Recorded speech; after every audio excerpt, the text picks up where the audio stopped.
7 o'clock in St. Louis. You're listening to TMA. It's presented to you by Brown and Crouppen on 101 ESPN and the TMA STL YouTube channel. Tim McKernan, Doug Vaughn, Martin Kilcoyne with you in the healthcare evolution 7 o'clock hour. The program broadcasting from the Stifel studios.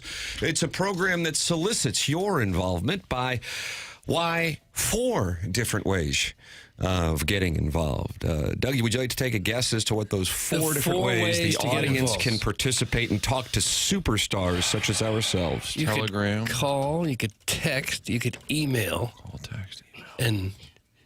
And just listening, is that? Or are you YouTubing? Yes. Okay. Yes. All right. Or stop by. No. The Michelob Ultra YouTube chat is where friends gather and they talk it over. For some of them, for 4 full hours. Now, why are you laughing at that? Well, I guess some of us aren't as busy as others. Oh, how dare you. Or you're just multitasking. I'm on John Scores' side. I'm on the Nipper School Monitor side, MD 2020, and, of course, the J.C. Penney chat support. I'm on all y'all's side. I guess you could, with one hand, you could perform your heart surgery and, text in with the other hand, or perform corporate legal work with the right hand and email with the left hand. I guess that's possible. It's probably what most of them are doing. Thank you. I sold them short. Yeah, MD 2020 Scores, you're in there talking right now. You can also call in the Callier and Thompson phone lines, 314-974-0101. You can text in at 314-399-9646. And, well, Martin, what a delight this is. It is April 1st. Great day for hackneyed radio. April Fool's Days brings out the George Carlins of our industry. But for Jackson, this means for the next 7 days, he gets. He just had. There's just a little slight head nod there. So it carries into next week. So it's really a bonus for the audience. Yeah, it is. For the next 7 days, Jackson will take your requests. If you do not have a name saved in the Air Comfort Service text inbox, say, "Hey, Jackson, would you please change my name to Bill?" It looks like it runs about 50%. Have names, 50% don't have names. Is that about right? Yep. And what's the ruling on changes? So I'm Uncle Billy's tow truck, but I'm kind of tired of it. Then what? I think that it's historically, but Jackson, it's your own industry over there. If you don't have a name. I'm thinking about instilling a once-a-quarter name change. Oh, wow. So you have a dossier for this. Just Polos Plus sponsored? Once-a-month edition of names.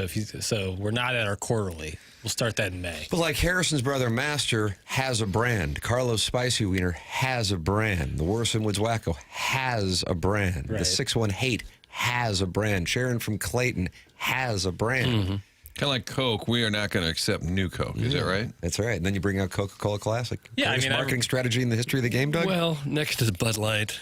I reserve the right to do as I please with the text name. So if you are requesting a name change, maybe I just say, no, I don't think so. Wow. Well, yeah. Your prerogative. Yeah, Bobby Brown, Chairman Kurt got to see him perform it, a little winded halfway through, but I got to see it. Was that the encore on Friday night? It was in the encore set. Yeah. Was he seated quite a bit? No, but you could see him kind of walk to the side, wipe his brow a little bit, take a bite of a sandwich, let Ralph do his thing, and then come back. Yeah, Ralph, Stone Cold Gentleman, Doug.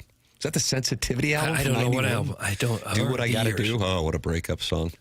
You can also call in 314-974-0101. Callier and Thompson phone lines. And Martin, we have a reporter on the scene from last night's Cardinal game, and that reporter is named Jackson Burkett, who's also updating text names in the Air Comfort Service text inbox. Jackson, tell us what you saw.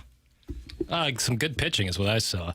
And maybe the most inspiring thing of it all was Ivan Herrera behind the plate, and the shutouts pitched. He came into the season. Obviously, I've been high on the catching staff. You love catchers. Trying to get them more involved in the game. Crooks called up later today. Sure. I for the life, I'm on my hands and knees begging for a Pozo at bat. And so to see Ivan Herrera catch effectively, call a game, didn't throw anybody out by any means, but catch a game effectively, really exciting to see. Yeah, and he caught McGreevy on Saturday. Yeah.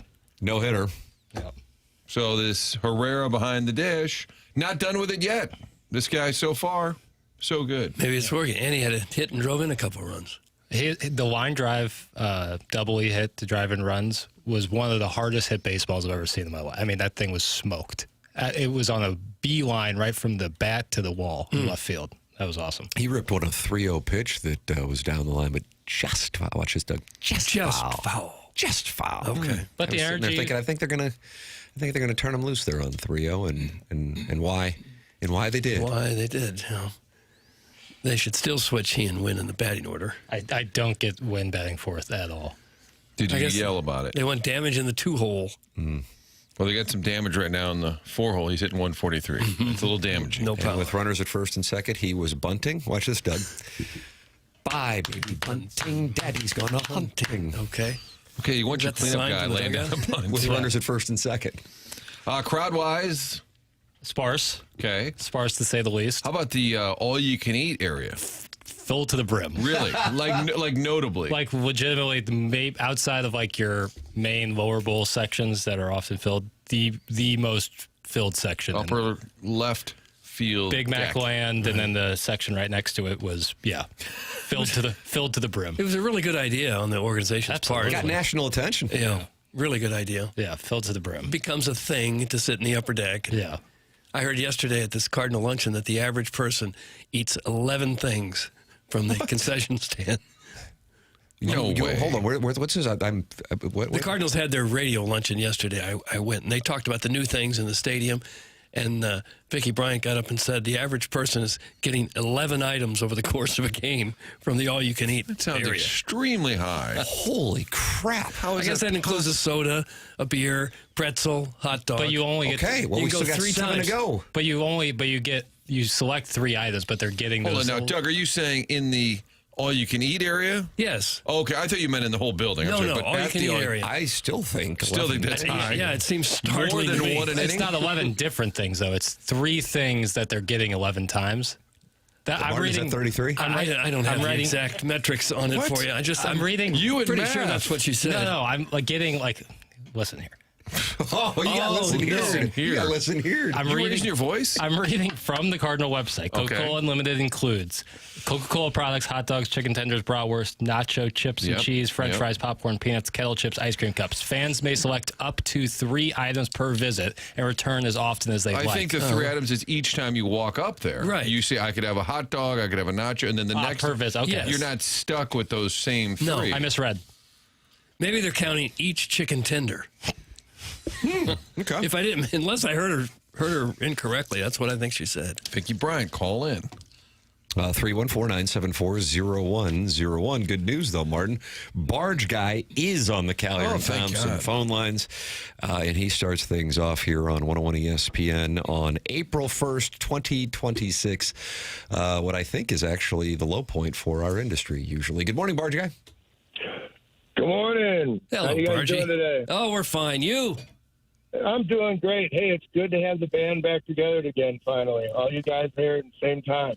Well, thank you. Yeah, vacation's over for the time being, and now we're rolling up our sleeves and getting down to work. Doug was gone about 3 weeks there, Barge Guy. Yeah, 3 Apologize days. for that. Weeks in Lake 3 Placid. days. I know. So now Marcy's spot in the Hamptons has no money coming in. Yeah. Yeah, well, You know, I don't know if I'm going to be much good to you today. Oh, no. Why not? Because there was really, well, actually the Cardinals did win. So we'll be real quick. I think that, in St. Louis, we have to wait. Everyone, our Blues and our Cardinals are in transition. I love what Heimblum's doing with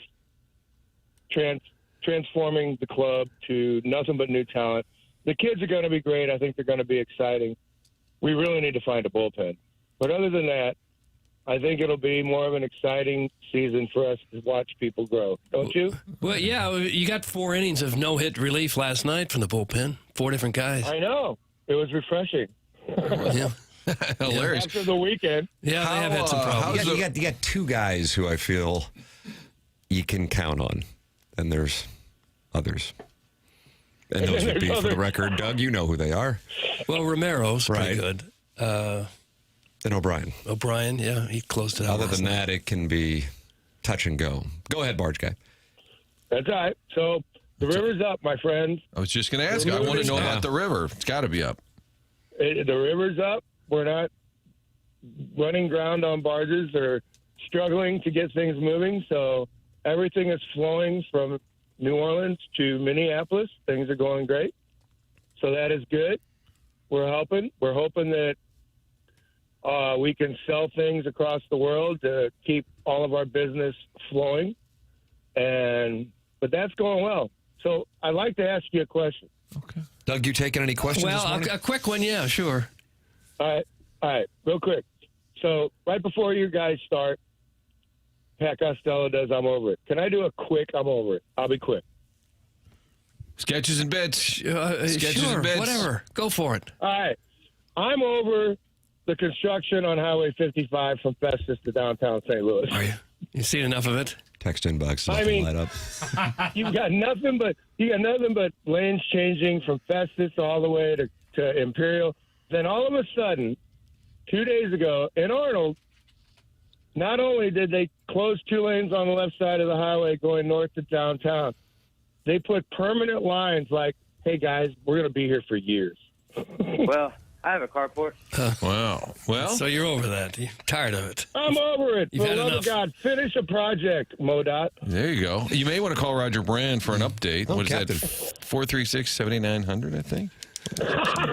Okay, calm down. Wouldn't it be nice to have an audience like Barge Guy at all times, Martin? And another one. It's going to snow today. April Fools. What do you think of that? I didn't even want to do an April Fool's with you guys. That's good. Thank you. I thought about it, but Feels like it might be a go. I'm not that entertaining as it is. But we'll just try. Okay. Well, you are entertained. It's been a good call. Thank you, Bargy. Hey guys, thank you very much. I mean, like I said, I love your show. You all are awesome, and go Young Guys Cardinals, go Blues next year. There All right, it is. go There it Young is. Guys. Barge Sums Guy, it go up. Young Guys Cardinals, go Blues next year. The Jets won last night in overtime, Doug, in Chicago. The Kraken lost against the Oil, and the Blues now of teams eligible still for making the postseason. The Blues have the lowest percentage of all teams. They're the only ones with a single-digit percentage at 4.8%. All the other teams below them, per our friends at Money Puck, have been eliminated. The Devils, the Flames, the Leafs, the Panthers, the Rangers, the Blackhawks, and per Jackson, their Central Division rivals, the Canucks, have all been eliminated. The Kraken now at 15%, the Jets at 15.6%, the Predators at 21.2%, the Kings at 34.4%. And good news for you, I know your favorite NHL coach, whereas Jackson's attracted to Lindy Ruff. You really enjoy watching Torts. I don't. And they got rid of Bruce Butch Cassidy out in Vegas with 8 games left, and Torts is back behind the bench for VGK. Trying to get him And a team in playoff position. That's right. Who fires their coach? There must be something else going on behind the scenes. There's got to be something else. VGK does. You don't fire a coach when Jackson says it's because the colors in their sweaters. I don't know if that's accurate. It's got to be among the latest firings of a coach. You're Yeah. just about to the playoffs. And it's not a last place team, it's a playoff team. Mm-hmm. What in the world? There has to be something that we don't know, some bit of information. A player revolt or something like that. Your thoughts on Torts, 314-974-0101. Text into the Air Comfort Service text inbox, 314-399-9646. And then open up your YouTube app. You type in TMA-STL and you subscribe to the TMA-STL channel. And you join 6,750 other TMA listeners who have subscribed and in there talking it over, like Scorsy, the Devil's Crotch, Medic 2008, and the TMA remote lamp. That is where they're all talking it over and watching the presentation. Jackson is busy as a tiny little beaver over there updating text inbox names, but he also wants to let you know what's going on with this Polos Plus dossier on April 1st, 2026. We'll have Jeremy Rutherford on at 8:40. Yeah, brought to you by Mark Hanna, Evergreen Wealth Strategies, taking 2-part questions. He can here. update the traffic from Festus as well. That's right. He'll be in here in studio at 8:40. Sick. And 9:45, big moment as we have a 3-way showdown for the design, air, heating, and cooling email of the day. where someone's going to win a $5,000 Schaefer garage door. How about that? A three-way tie, Chet's neighbor, the poor film student, and Shooter McGavin in a three-way tie. Doug, 3 men enter, 1 man leaves. Okay. And one of those men leaves with a $5,000 garage door, courtesy of Schaefer Door Company. You horse plowing me out there? No, and it definitely has to be settled today, right? There's no possible way that it could be bleed on to another day. This is it. This is it. Yep. Okay. I mean, if you're Shooter McGavin, how do you get REM sleep last night? Well, I guess you check out your garage door. If it's in pretty good shape, you realize, well, even if I lose, I'm okay. But if the garage door is falling apart or the spring is about to break, you don't sleep at all. But I think about 90% of the population has a carport. And so the odds are he's a carport guy. Yeah. And so this is a moment where you go from the upper middle class to the upper class just by writing an email into a sophisticated, respected radio broadcast / podcast. This is a moment for you. I mean, for a lot of people, I think this is the peak of their lives. Oh, you think? If you own a carport and you win this, do they come and just deliver the door anyway and lean it against the side of your house? I believe Jason Gosrow will put that garage door on the carport proper. He will. You'll have a door but no sides. Correct. Which then begs the question, why have the door in the first place? Because you won it. Right. No, I get it. Maybe the next month's email could be win the sides of your carport. Yeah. One side at a time. Carports are for Florida people. That's from the Semo Indians. Is that a big thing in Florida? Yeah. I don't know. Is that right? Yeah. Because you don't really need a garage. Don't really need it. And would you rather have more house or a garage, essentially? Oh, yeah, right. Yeah. Is this like in the South Florida, Doug? You'd say it's like 4 different states in Florida, maybe 5 different states in Florida. We got the deep south, way up in the northern part of Florida, the Panhandle, that area. You follow that, Jackson? Still the deep south, still the deep northern south. Florida. Yeah. You've got New York south and Miami, and Havana north and Miami, and then I guess you've got Midwest retirees on the west coast of Florida. Yeah. And then you've got just massive Hoosiers in the middle. Yeah. Scattered about, really. Florida man lives in the middle. Scattered about, really. Florida man can be in any of those regions. Obviously, like the wealthy, the real wealthy are going to have garages, but like middle class Florida, like where we were staying in Where they park on the lawn quite a lot often. of parking on you guys grass. have a lot of lawn parkers. That they love doing that in Florida. So And they have a lot of people per house, yeah. and so they would have multiple cars just on the lawn. Yeah. And then, middle class, like where we were staying in. Meat and potatoes. Yeah, in the Jupiter area. Nice area, don't get me wrong, but it's a lot of, carports or just no garage. You don't really need it. Not really protect yourself from the winter weather. So. How would that go over? You live in Crestwood, Kirkwood, Ladue, West County, wherever, and your neighbors just park a few cars every day on the front lawn. I think that might get a call. Be really or two. bad for your lawn here. Yeah. Even if you don't have winter, where do you put your lawn equipment? Where do you put the lawnmower? Shed. You have a shed? Tough shed? I don't know that all these people that have carports have sheds. Maybe they do. Oh, there's a good amount of shed. Save that garage money, put it into a shed. Yeah, a nice shed, too. Huh.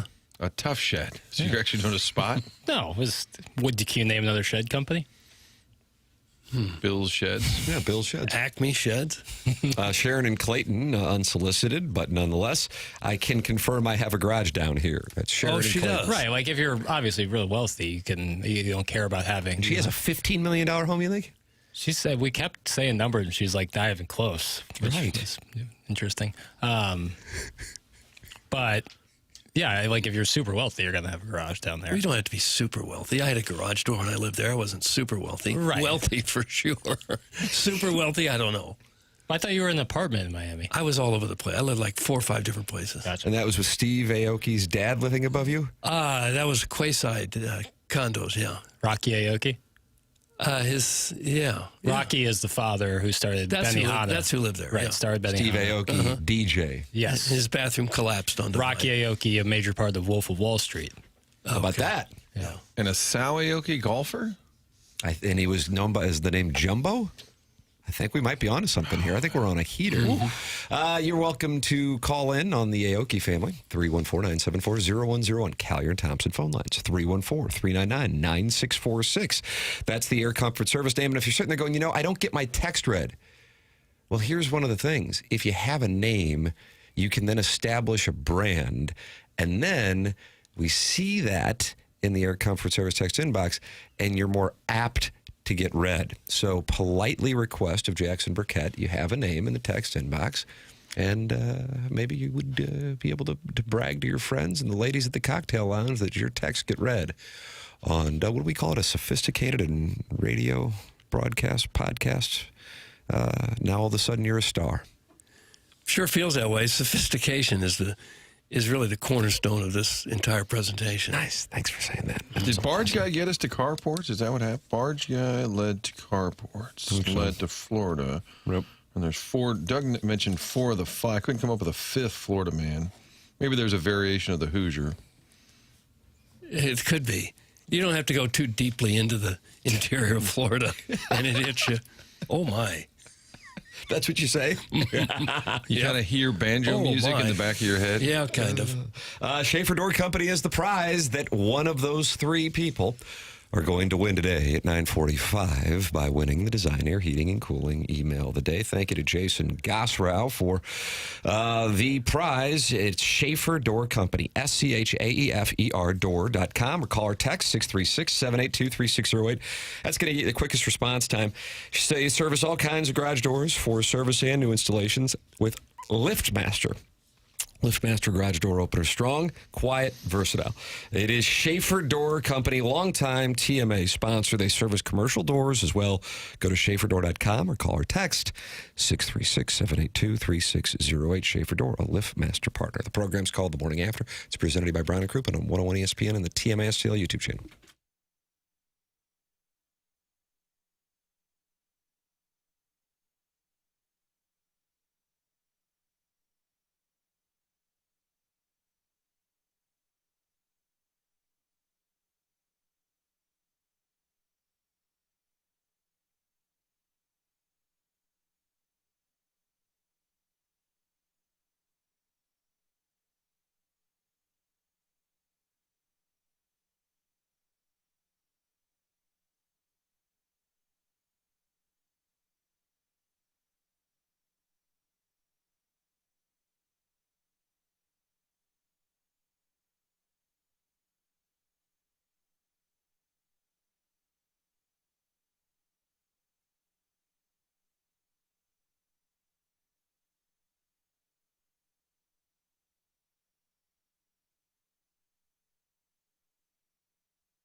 First off, we red, yeah, you know they blue, but they don't know October quite as well as we do. Yeah, our fans are always crazy, yeah, we hardly ever sober, but then they never party, especially in October.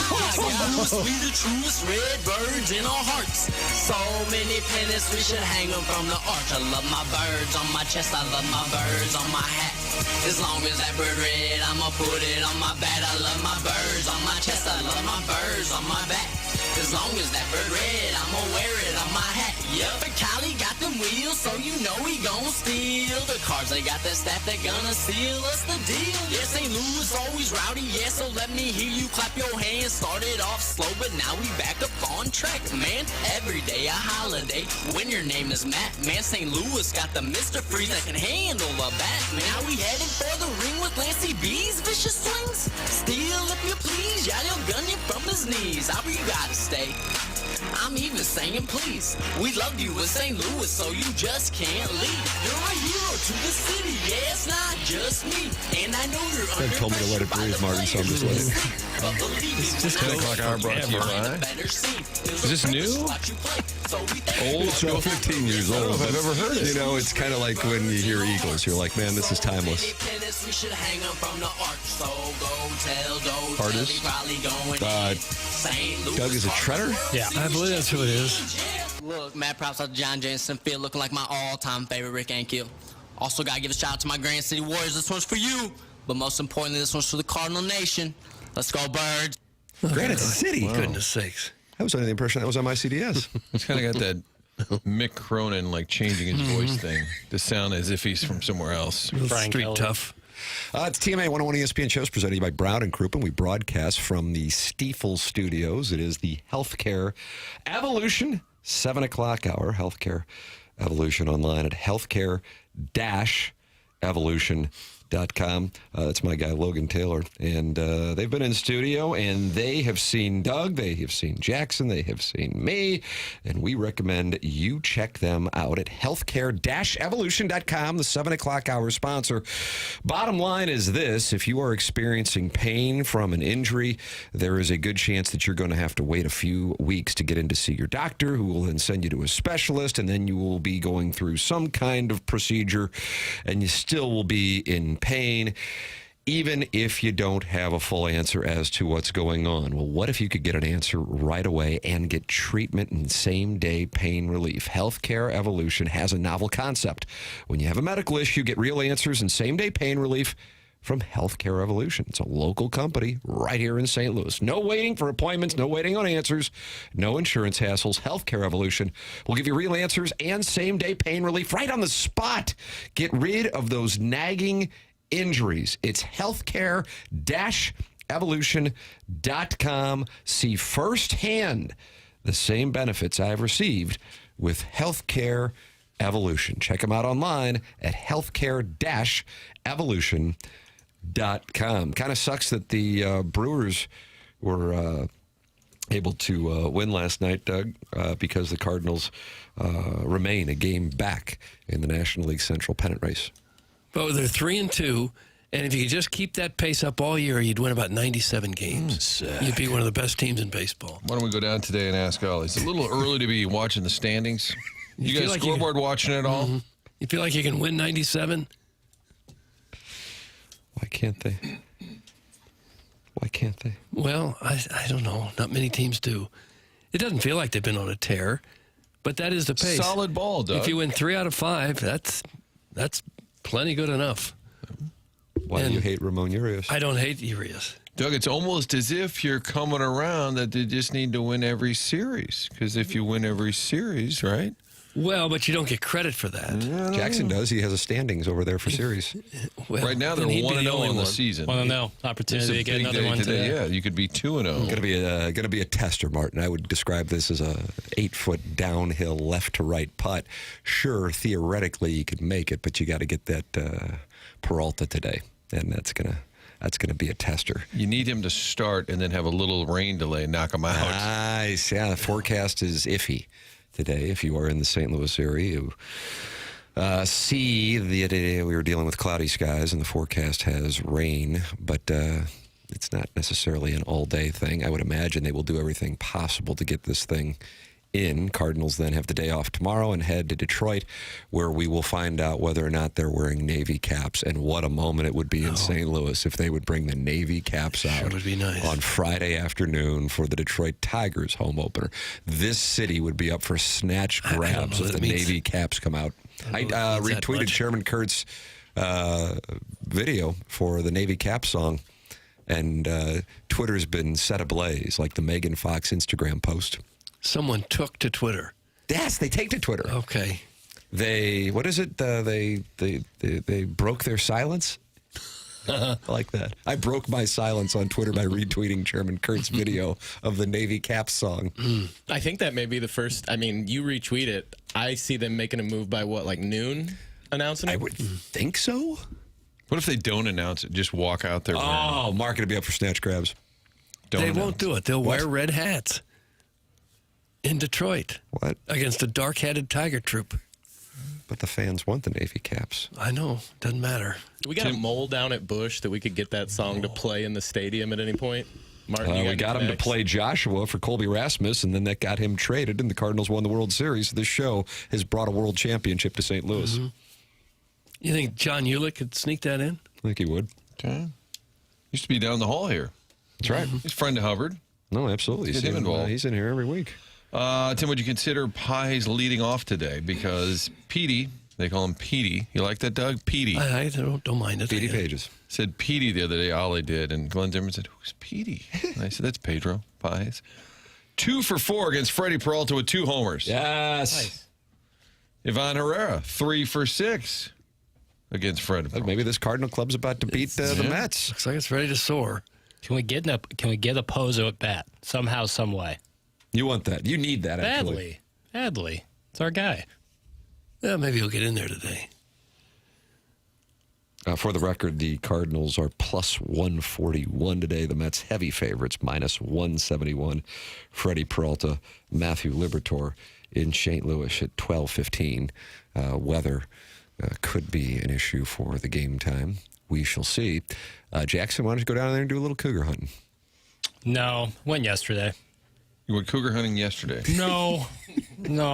How often do you go cougar hunting? Really never. I guess You have to have a anytime permit? you walk out in public, you're kind of cougar hunting.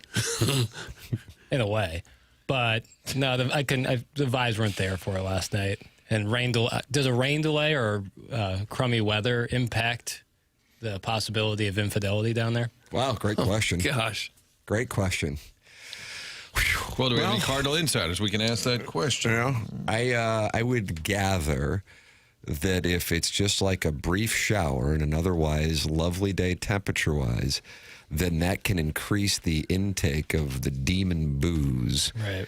And then that lightens the inhibitions even more. Sure. And then the mom who, is maybe a little curious about a coworker. Oh. And then all of a sudden they start playing that Cupid shuffle. And the next thing you know, it's like prom. It's dry humping season on the dance floor. At the stadium? Yeah. No, this is at the neighboring cocktail lounges and such, speakeasies, if you will. And Right. such. But you lay the Speakeasies. groundwork at the stadium. That's right. What do you do? You just walk up next to someone in the bleachers or sitting down? Is this chair taken? That's what you say? Hey, I don't know why you're being so coy. Like, you got it. You nailed it. Papers has already told us, you say. So, what are you drinking? That's right.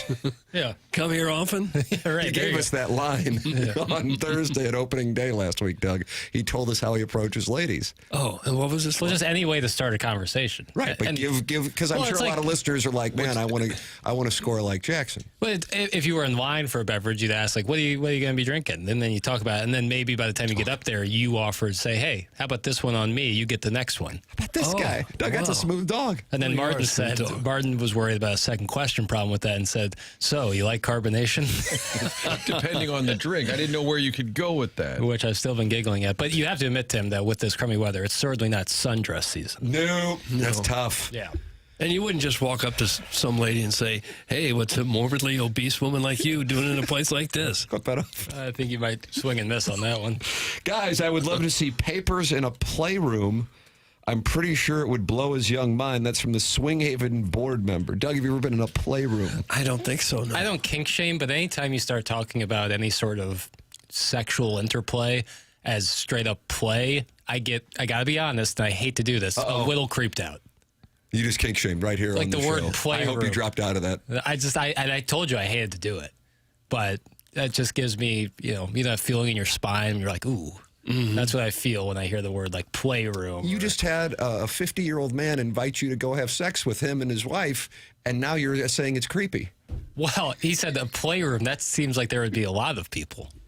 Is there a foam pit? I don't want to know. Oh, where would a playroom be? That's a good question. I mean, where are they? Huntley? They're not in Huntley. I think it is Huntley. Yeah, they're going to open one right in the median of Lindbergh there.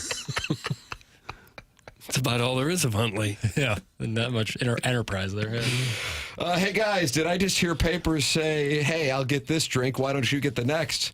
So is assigning single women tasks attractive to them? That's from Big Tuft. Not if you do it smoothly. Have you had women say, sure, I'll go 50-50 with you? Yeah, go Dutch. Yeah. And you get the next one, they say, wow, big spender. Yeah. I'll get this one. You can fork over for the next one, lady, and make it a double. It does imply that you're not looking to buy her too many drinks. And you call her lady. Everything's fair. So I'll get this one. But you know what? I'm going to go ahead and let you pick up the next one. I just started thinking about that. Yeah, it doesn't seem like that would be real Hot shot. come on for a woman, no. I disagree. It's a catchy way of saying we're going to share more than one drink together. Ideally. Right. But then workshopping a little bit, it does sound kind of cheap. Yeah, but then I can make a joke out of that. The joke would be, no, I'll get them all. Yeah. Actually, on the second one, I wouldn't. Can you grab me a sandwich while you're up there, too? Yeah, Because right. I know it's your turn to buy. I hate to do this to you. famished. I haven't had a chance to get anything to eat today because the guys had me, clipping stuff off. And if you don't mind, I know it's your turn. Will you go ahead and get me some snacks? A real Underhills moment. Yeah. Fair is fair. This one's on you, Toots. Maybe the move is to get those all-inclusive tickets. Then nobody's got to reach for their wallet. Yeah, but then what line would you do? This is boring! Get back to sports! I did see someone. The 636. Would you like a name, by the way? Yeah, please. I did see someone during the Barge Guy interview goes, this was my 15-minute drive to work. What the hell? Well, let's break down Andre Palante's start to lose listeners. Doug, so far, Matthew Liberatore, how do you do? I'm fine. Michael McGreevy, no-hitter. Dustin May, Had a rough one. theory that there was pitch tipping going on in that start against the Rays. They were just sitting on it, and usually in the first or second pitch of the at-bat. Leahy, it wasn't great, but it was effective. Yeah. And then Palante. And if memory serves, and understandably so, by the way, when I had a chance to get together with Chaim Bloom when they were about to head back to St. Louis and we were down in Jupiter, and I asked him about Richard Fitz because I think a number of people thought he would probably be in the rotation. So the thought was maybe he wasn't what the Cardinals had hoped he would be. And he goes, honestly, he just got beat out. We're still high on him. And he said he may have the highest ceiling of the 6 pitchers, if you include Fitz in with the other 5 in the rotation. But Palante and the rest of the rotation was so impressive. That's the thing that we come away from camp is one of the big positives is the rotation. Now, again, the rotation's likely not going to throw 9 innings, and Romero and O'Brien can't throw every day, so you got a situation there.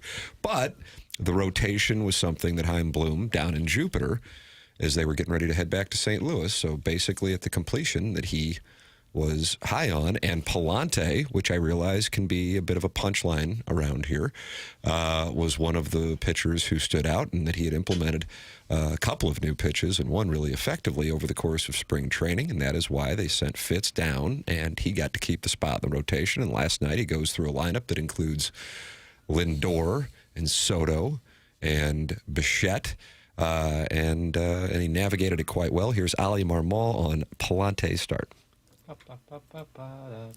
Hit the lever, I loved it. I'm super proud of that start for him, just the amount of work that's being put in. His spring was a really good one. His willingness to kind of commit to that changeup that served his purpose today. And we're just seeing a different presence to him. There's a confidence there that is important, and him getting off to a good start helps with that. So, yeah, today was awesome to watch. Really nice job. Nice knock. He's certainly in the Cy Young conversation after that start. I guess. Soto had 2 hits. The rest of the Mets lineup had 1. Meet the Mets. Meet the Mets. Bo Bichette is off to a rough start, as I mentioned yesterday. He was booed in Queens over the weekend. Yeah. He's now, I think, at like .09, something 91, he's hitting. 91, nice. Yeah. Some good defense last night for the Redbirds. Yeah. Nice double. Big double play. Yeah. Big. Mason Wynn double. And good energy in the crowd after that moment. Oh, is that right? Yeah, Mason Wynn was fired Did you up. get the wave going? You start yelling at people to stand up? No, that happened Sunday, and I was furious about it. You start yelling at people doing the wave. Like, we're trying to make a comeback here, you know. The wave's going to get the club going. No. It's goofy. Doug, this is like the 1991 Atlanta Braves starting staff all over again. That's from former fan page moderator Neil Allen Craig Paquette paying tribute to Mike Greenberg. I don't know if it's quite that accomplished just yet. I guess it could get there. Do you think it's a little early, Doug? No, not really. Oh, it's not early. Okay, No. so you agree? I think one start to the staff, you get the feel that it's as good as one of the best starting rotations ever assembled. So which one's Maddox, which one's Glavine, which one's Smoltz? Steve Avery was here. There you go. Steve Avery, nicely done. That was the 4th. Okay? I want to see these guys. I can't stand this team. Oh. They got no balls. Okay. Okay? I want team with balls. I want guys with balls. He might be calling into New York radio today because he loves the Mets and gets mad at the Mets. That's right. That's his team. That is his team. Yeah. He's right on point. That's a good call right there. Can't disagree. I don't know. That's a good call right there. Would you Strong. like to make a good call right there? 314-974. We need a good call. 01. Wow, Barge Guy takes a shot. 314-974-0101. Call in. Doug, you always like when caller Adam calls in. Well, Martin likes when he's a Mr. Licks sniffle. calls in. And Jackson loves when the ladies call in. 314-974-0101. Text in at 314-399-9646. And then this monster Design, Air, Heating, and Cooling email of the day. A 3-way playoff for the Schaefer Door Company Garage Door Prize that Jason Gosrow has created for the month of March. It's between Chet's neighbor, poor film student, and Shooter McGavin. So we'll have their competition. And as we start the month of April, if you don't want one of their emails to be the winner for today, Doug, you can vote for 2 different emails, one of those 3, and then we call it the Gen Pop. The Gen Pop. Yep. Jackson, what does that mean? General population, Sick. like in prison. Sick. Like the prison population. Correct. Okay. Gen Pop. How would you do in prison, Doug? Probably not well. How would you do? I'm not looking forward to any prison time. I would do poorly. Well, who would do well? Hey, Warden, when are we getting to watch some movies? I feel like Martin would be able to kind of flap his gums around. Flap his gums? Yeah, make some connections. You know, I could see you being the guy who gets stuff. You know, the red from Shawshank. I got a little notepad. Yeah. Hey, What do you need? Jackson, how you holding up? Right. Yeah. What do you need? Yeah. You'd be like everyone's friend, and if someone wanted some, You want that NBA Smokes. 3K or Somebody whatever? wants smokes. or like Smokes. snack cakes, you could like get an File. order in. Get a file Some and a cake. Entenmann's. I Yeah. got a long list. Yeah. Vaughn needs a file. Yeah, I could see that being Papers asked for a Nerf hoop. How about this, Jackson? You're getting support. Papers wave take is the first thing I have ever agreed with him on. A well-placed nope. But this person is on board with your wave. kind of backhanded compliment, but I don't know why it Take what I would can bother get. anybody that the crowd's doing that. the wave in and of itself does not bother me. It's the wave starter, and then sometimes the timing of it is a little frustrating. The wave, The wave starter is usually like a banker.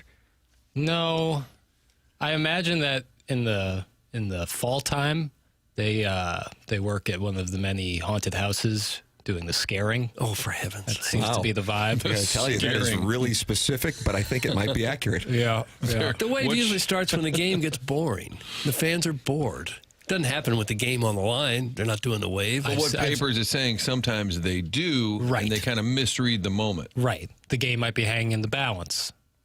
2-run deficit, 6th, 7th inning. Try to make a comeback. Let's maybe lock in a little. Now you're getting support from Sharon and Clayton. I agree with Piddles. The 80s called, and once it's crowd pleaser back. Although I got a foul ball once because all the dorks were distracted by trying to time their wave stand-up. That's from Sharon in Clayton, who has a $15 million property in the Sanibel area. I discovered someone who might rival the wave starter guy yesterday. It's a guy in between innings when the outfielders take the field and throw the baseball around, and the grown man screaming at the top of his lungs for the 24-year-old outfielder to throw him a $2.50 baseball. Now, is there any chance he was doing it for a son or daughter? I didn't see any children in the vicinity. Nope. I saw a grown man. Now, grown man, 20s, but grown nonetheless. They do throw a lot of balls into the seats. And this They're person very generous with was that. a little higher up than maybe he realized, both for screaming the name and the idea that the person, Jordan Walker, would be throwing the ball as far as he thought that would be acceptable. Checked it over to patios. Yeah. Sorry. Hey, you're pretty high up there, my man, trying to think Jordan Walker's going to launch one up there for you. Papers is a boner. How are you going to get upset at fans doing the wave? Yeah, bro, getting mad at a fan for being a fan. Bad on them for trying to root on the team. Somebody in the 636 That's surprising. repeatedly firing away at Jackson's take, which I thought was gaining a lot of momentum there.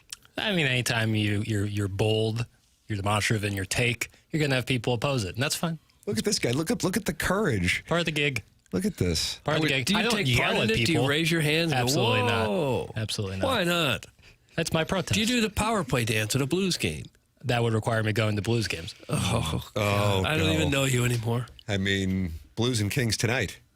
But that's in La La Land? Yeah. Well, I'm not going out there. Yeah, but you can listen to it right here on 101 ESPN. Sure Pre-game can. 7 p.m., puck drop 8 p.m., and Jeremy Rutherford is on this Polos Plus dossier at 8:45. 8:40? 8:40, yeah. Taking No two-part hard out questions. either. Oh, is that right? He's Yeah, not doing the last wide minute of this berth. podcast? They did sweet. yesterday. God bless America. JR is going to join us. Brought to you by Mark Hanna. That comes up at 8:40, taking your two-part questions. And then this showdown for the Design Air Heating and Cooling email of the day. Design Air is online at designairservice.com. Seth Goldcamp is the longest-running sponsor on TMA. And the show exists because the listeners support the sponsors. So if you like the program and you hear these people advertising on the show, when you have the opportunity to do business with them, we ask that you do business with them. And this hideous program continues to exist. Seth Goldcamp's online at designairservice.com. Martin's client, Doug's client, I'm a client. No upselling. The weather's warming up. Make sure your air conditioning is ready for the warm weather by going to designairservice.com. Design Air, sponsor of the email of the day. 7:48 in St. Louis. Time check brought to you by Clarkson Jewelers. Tim McKernan, Doug Vaughn, Martin Kilcoyne with you on the program. Jackie Papers on the ones and twos. He is anti-wave starter. Chairman Kurt filtering emails today and phone calls. If you'd like to call in, 314-974-0101. Polos Plus dossier. Jeremy Rutherford, 8:40 with your two-part questions. And then the Design Air Heating and Cooling email of the day at 9:45. This is the Morning After, presented to you by Brown and Crouppen on 101 ESPN from the Stifel Studios in our Healthcare Evolution 7 o'clock hour.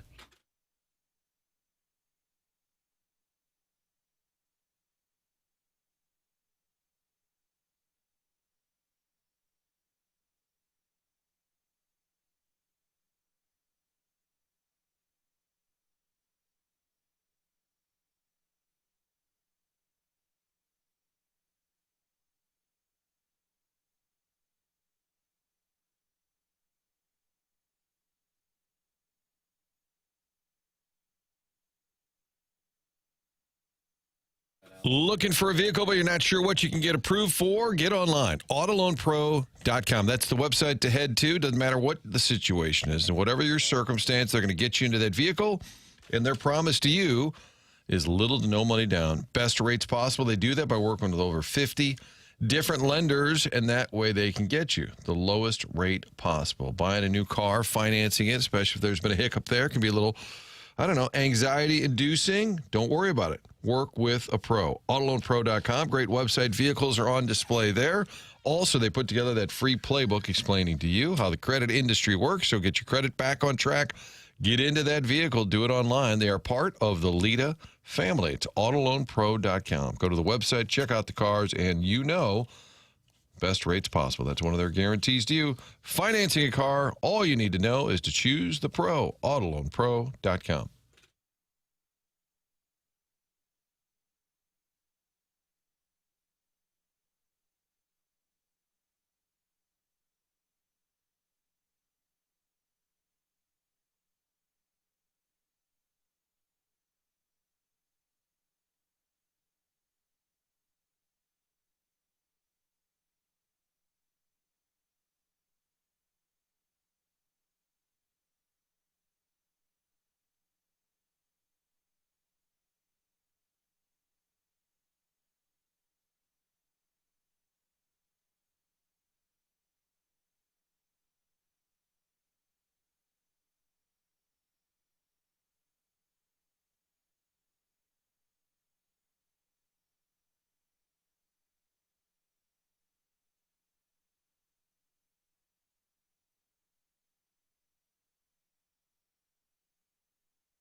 This is Jackson with a SportsCenter update. That's brought to you by Universal Windows Direct. Cardinals win 3-0 yesterday with the Mets evening the series at 1 apiece. They'll try to take the series today. 12:15 first pitch with Matthew Liberatore on the mound for the Cardinals. That was another SportsCenter update brought to you by Universal Windows Direct. You'll be saying, I love my windows.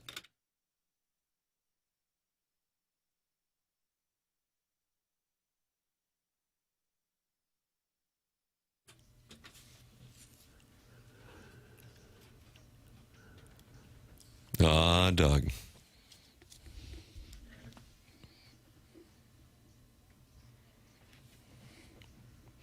Papers, what do we have going on? Is that James Brown? No, it was Al Green.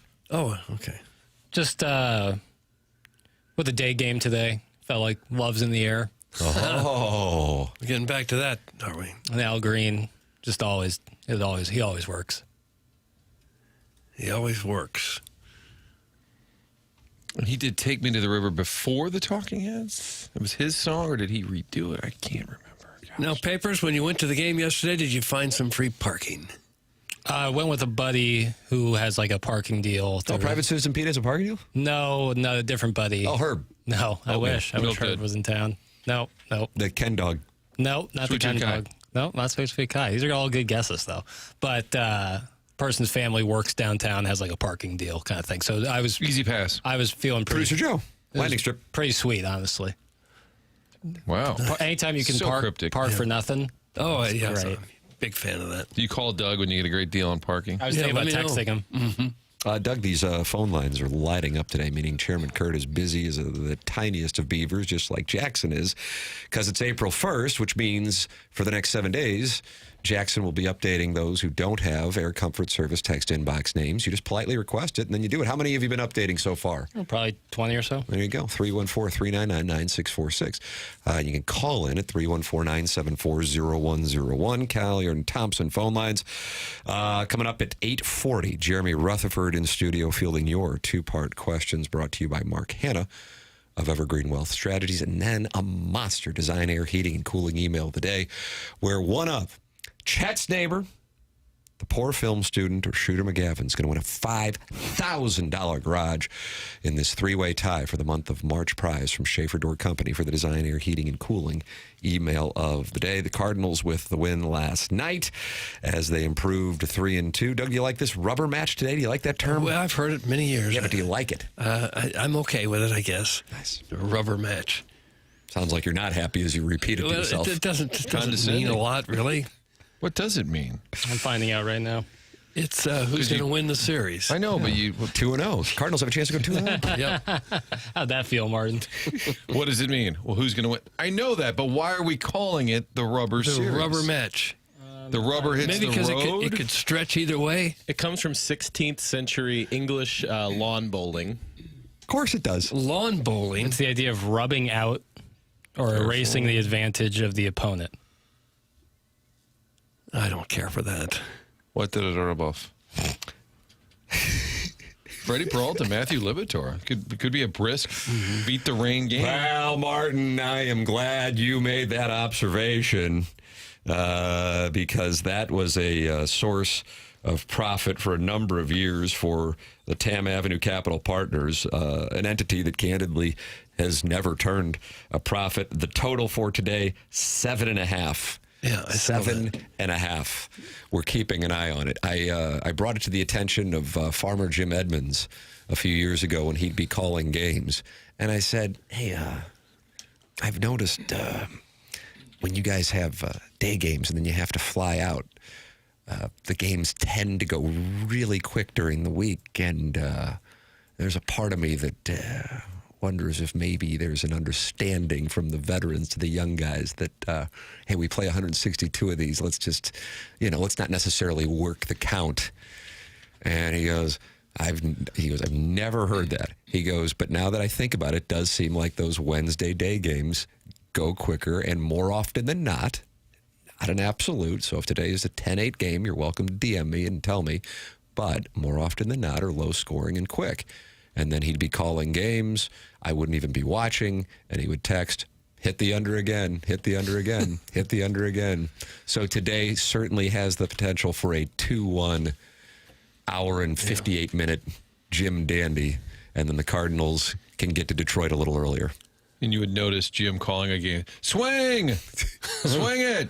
I wonder if it's just because the early start time, they're just not in their normal rhythm of a day, and they're just not quite as ready to play. Remember Rhythm of the Night by DeBarge from The Last Dragon? Well, yeah. Jackson, can I request that Rhythm of the Night?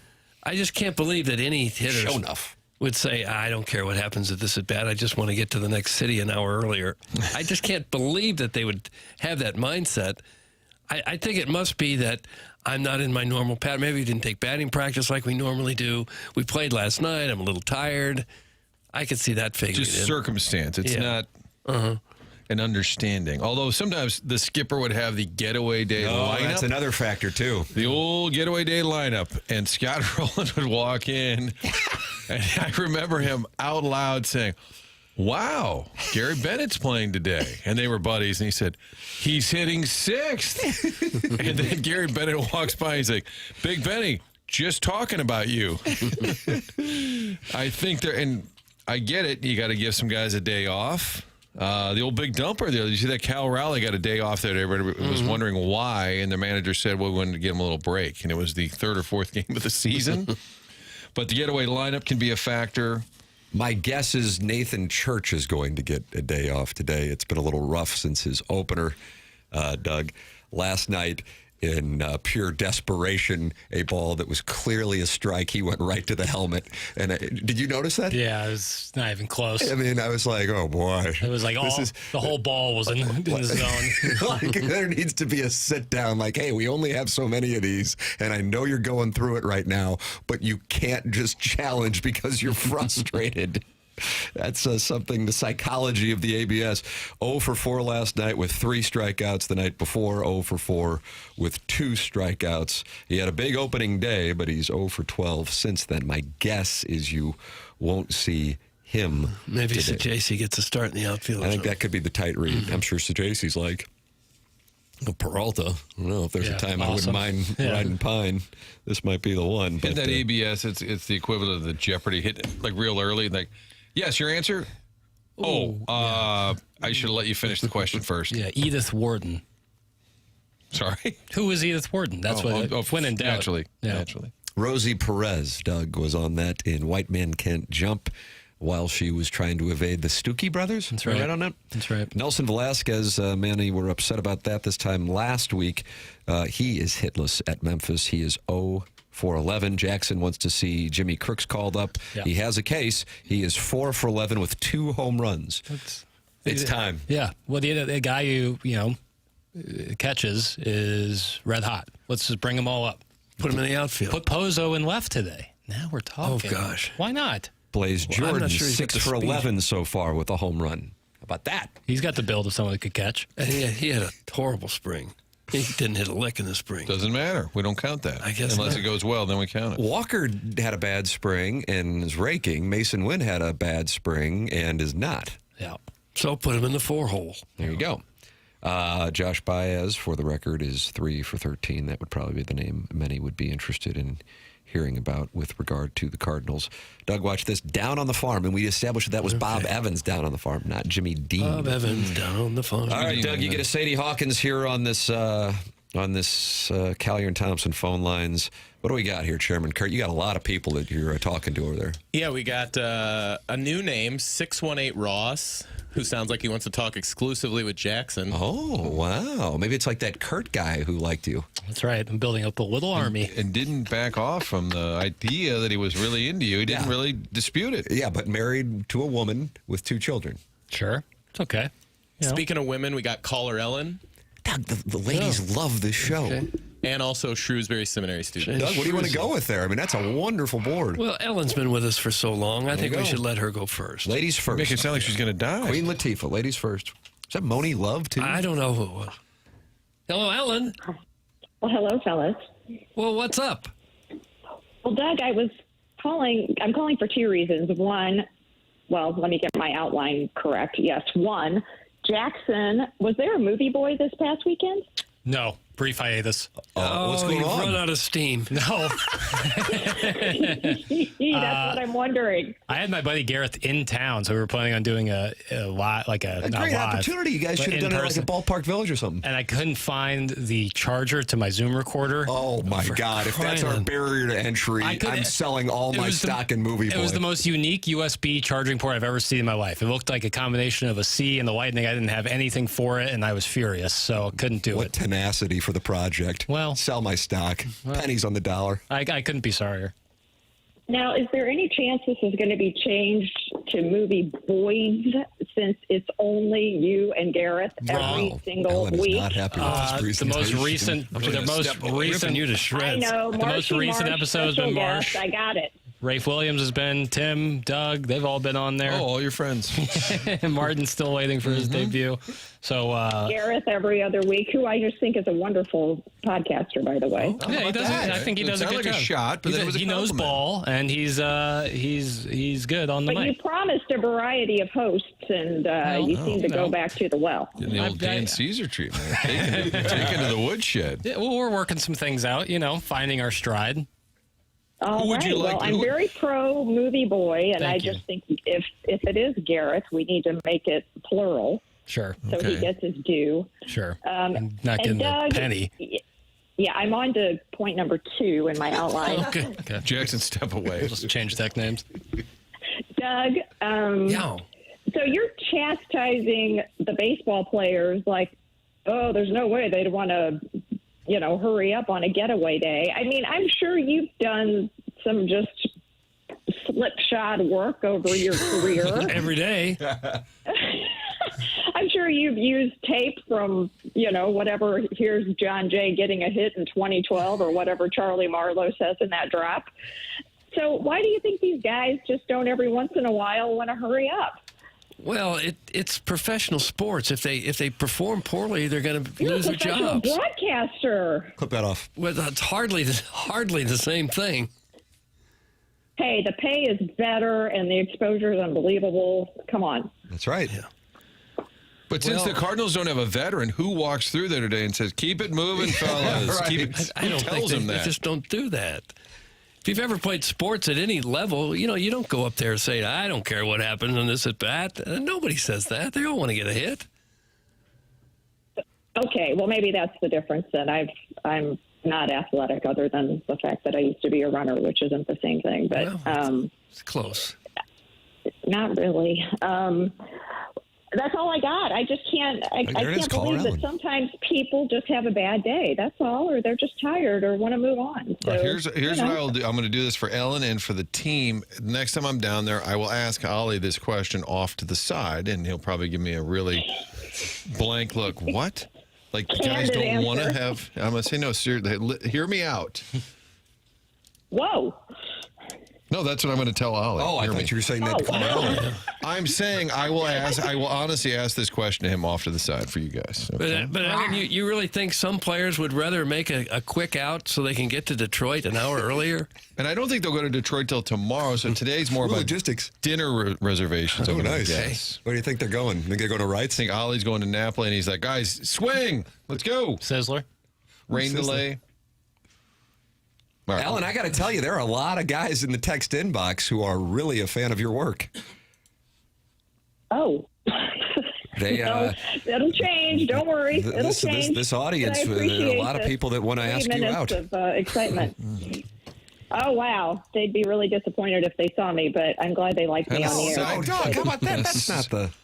That's not. She's stronger than grandmother's breath. Jennings is on board. Sideways with Jackson, sideways with Doug. Tim, we better let her go before we get taken to the woodshed. Well, but Jackson's my nephew and Doug's my brother, and so I get to sort of tussle around with them a little more freely than I would. What are me and Martin? Ellen and I are just then? beginning our We're in the family. relationship. We're estranged. Would that make me Doug's son? Hot. It would be hot. It would make things a little awkward. Very awkward, but yeah, absolutely. I could do that if we're all in the familial way. Sure. Okay. All right, boys. All right, My Ellen, thanks for guys calling. coming, so I gotta go. 'Cause, All right, sorry I to gotta bother clean you. the kitchen. That's when the old school host. Make us some sandwiches. All right, call or anything else. When the host says nothing. Doug, do you want Shrewsy, Okay. 618 Ross, or Mike Lee? You got three choices there. Well, Shrewsy's another long-time listener and caller. Sounds Let's like go we to got him now. Mason Wynn hitting cleanup here. Hello, Shrewsy. Shrewsy. Am I on? Yes. All right. So, hey, I was listening to. So what I do is I listen to like the show from like a week ago, but then I have questions about it. But we're not talking about it now. Is that okay, Doug? Yeah. What kind of question you have? Okay. This question's for Martin. Is Martin there? I never know. When is Martin there and when is he not? Oh gosh. I'm here. Okay, Martin, you said that the Celtics were going to do a preseason game in St. Louis, but it got canceled. That was the plan that would have been in October of 25. And when did it get rescheduled for? I don't know that it's rescheduled yet, but Brad Stevens came and did a building walkthrough last year in preparation, and then Tatum got hurt. Brutal. So you're thinking like September, October? I don't. It's a fair question. Is it going to happen yet again? I think Jason was the one pushing for it, but let me. I'll do some checking on that. And let's see. Ollie about getaway games, and then Chaffetz Celtics. Yes, sir. I will look into that. Yeah, but will you let me know when you find out? Yeah, just leave me your name, for number, and heaven's I will sakes. play directly. And then Be a tough ticket. What's Jackson? Okay, I got another question. What's Jackson's email? Jackson, what do you got? jburkett at InsideSTL.com. Okay, cool. I'm making some of those AI songs. Can I email those to you? Absolutely. Yes, All is right, the answer. so I'll shoot those to you. And then last question I got is my Reddit feed keeps popping stuff up about TMA. I'm not on there, but it just like it'll pop stuff up on there.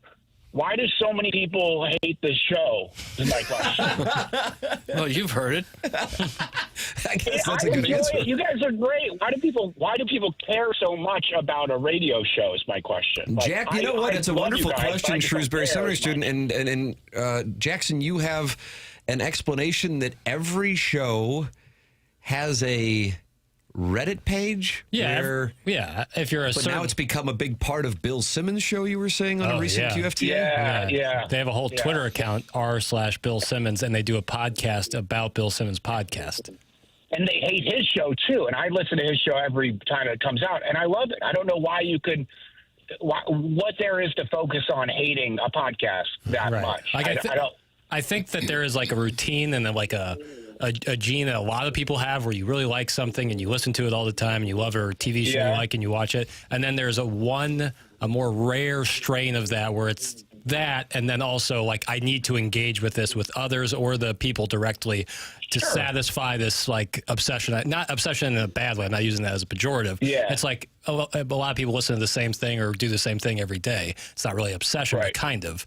And then they have that strain of it where it's like, well, I have to engage with it. I have to talk about it. And so I think it's if you're a show worth its snuff, that's what happens. Worth its snuff. I like that term, Doug. I bet you don't like mind that it. term. Yeah, I don't want. Kind of old school. Jackson, do you listen to Bill? Yeah, it's dependent on what time of year. Like NFL season, not that interested. NBA season, very interested. Do you miss the Rosillo pods on Sunday night? Yes, big time. I thought those two were outstanding together. Yeah. Well, anyways, I just thought that was really fascinating. I enjoy your guys' show. I never think about it enough to think about what I don't like about it. I just listen to it on my way to work right now. I'm driving into Clayton. I'm at Clayton and Hanley right now, enjoying listening to you guys. Hanley right now. Well, I think a lot of people want to be a wise guy and snap off a line they think is funny, and they do it, and then it takes them 5 seconds, and they go, I got him, and then they move away and don't think about it anymore. So why would we think about it? Well, do you mind if I put out a statement to those kinds of folks? Doug, are you accepting statements? I guess you could, sure. I want you guys to knock it off. You hear me? Oh. These three guys are doing the show, and they like what they're doing, and they've been doing it for a long time, so knock it off. Don't criticize our boys. Just let them talk about what they're going to talk about. That's enough. Okay. That's enough out of you. Well, that's a sternly worded statement. That'll do it. That'll take care of it, probably. I'm going to private message you my email. Can you have Martin email me about the Celtics game? I got a call coming. I got to run. I'm going to send that sorry to you. about it. He's got a Sorry. call. Frank, would you say this statement is accurate? Doug Vaughn, Big Ego, Small Johnson. Okay. I cannot confirm or deny. Is that what we're getting on the Reddit page? Comments like that? It's just a statement, you know. Someone made a statement. I think in people- fairness, the listener asked Frank to confirm it. I think people listen every day hopeful with the assembled talent that it'd be better, and then every day they're kind of frustrated that it's not. Right. Same damn thing. Yep. We did the math. We've done about 5,000 shows, Martin. Really? Which There'd be a then couple break that that down were by good. segment, it gets even spookier. 5,000 Spooky times house. 3 or 4 hours. That's a lot of wasted time. Oh! Oh! There's probably a couple good shows. You'd have to think. Handful. I don't remember, but Couple, there's three. probably a couple. The program is called The Morning After. It is presented to you by Brown and Crouppen. Brown and Crouppen is online at getbc.com. And if you want to call, you got a phone number that is easy to remember, 314-222-2222. Brown and Crouppen is local, founded in St. Louis in 1979, and still right here in the St. Louis area with their offices on the hill. It's Brown and Crouppen. They know when you get in an accident, it can be brutal in a wide variety of ways, from the obvious, the physical, but in addition, the financial. And that is why Brown and Crouppen will take care of everything for free. They don't get paid unless you get paid. It's Brown and Crouppen. Call 314-222-2222 or go to getbc.com. Brown and Crouppen, let them know you are a TMA listener and heard about them on The Morning After. Remember, the choice of a lawyer is an important decision and should not be based solely on advertisements. Tim McKernan, Doug Vaughn, Martin Kilcoyne with you. Jackson Burkett on the ones and twos. Chairman Kurt handling the phone calls and the emails. And we will have Jeremy Rutherford in your two-part questions, brought to you by Mark Hanna, coming up at 8:40 on the Polos Plus dossier. Some news and notes, one involving St. Louis and the National Basketball Association. Big doings. And Tiger Woods, Martin. Good thing we altered prediction area yesterday. Otherwise, we would have been doomed or even worse. That's coming up next. Then Jeremy Rutherford at 8:40. This is TMA, presented by Brown and Crouppen on 101 ESPN and the TMA STL YouTube channel.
Yeah, this is a Rhythm of the Night, Doug, from The Last Dragon. 84, 85, something like that? I don't know 85 the maybe? years, Tim. I don't I'll say 85 because it gets me 84 and 86. You nailed it.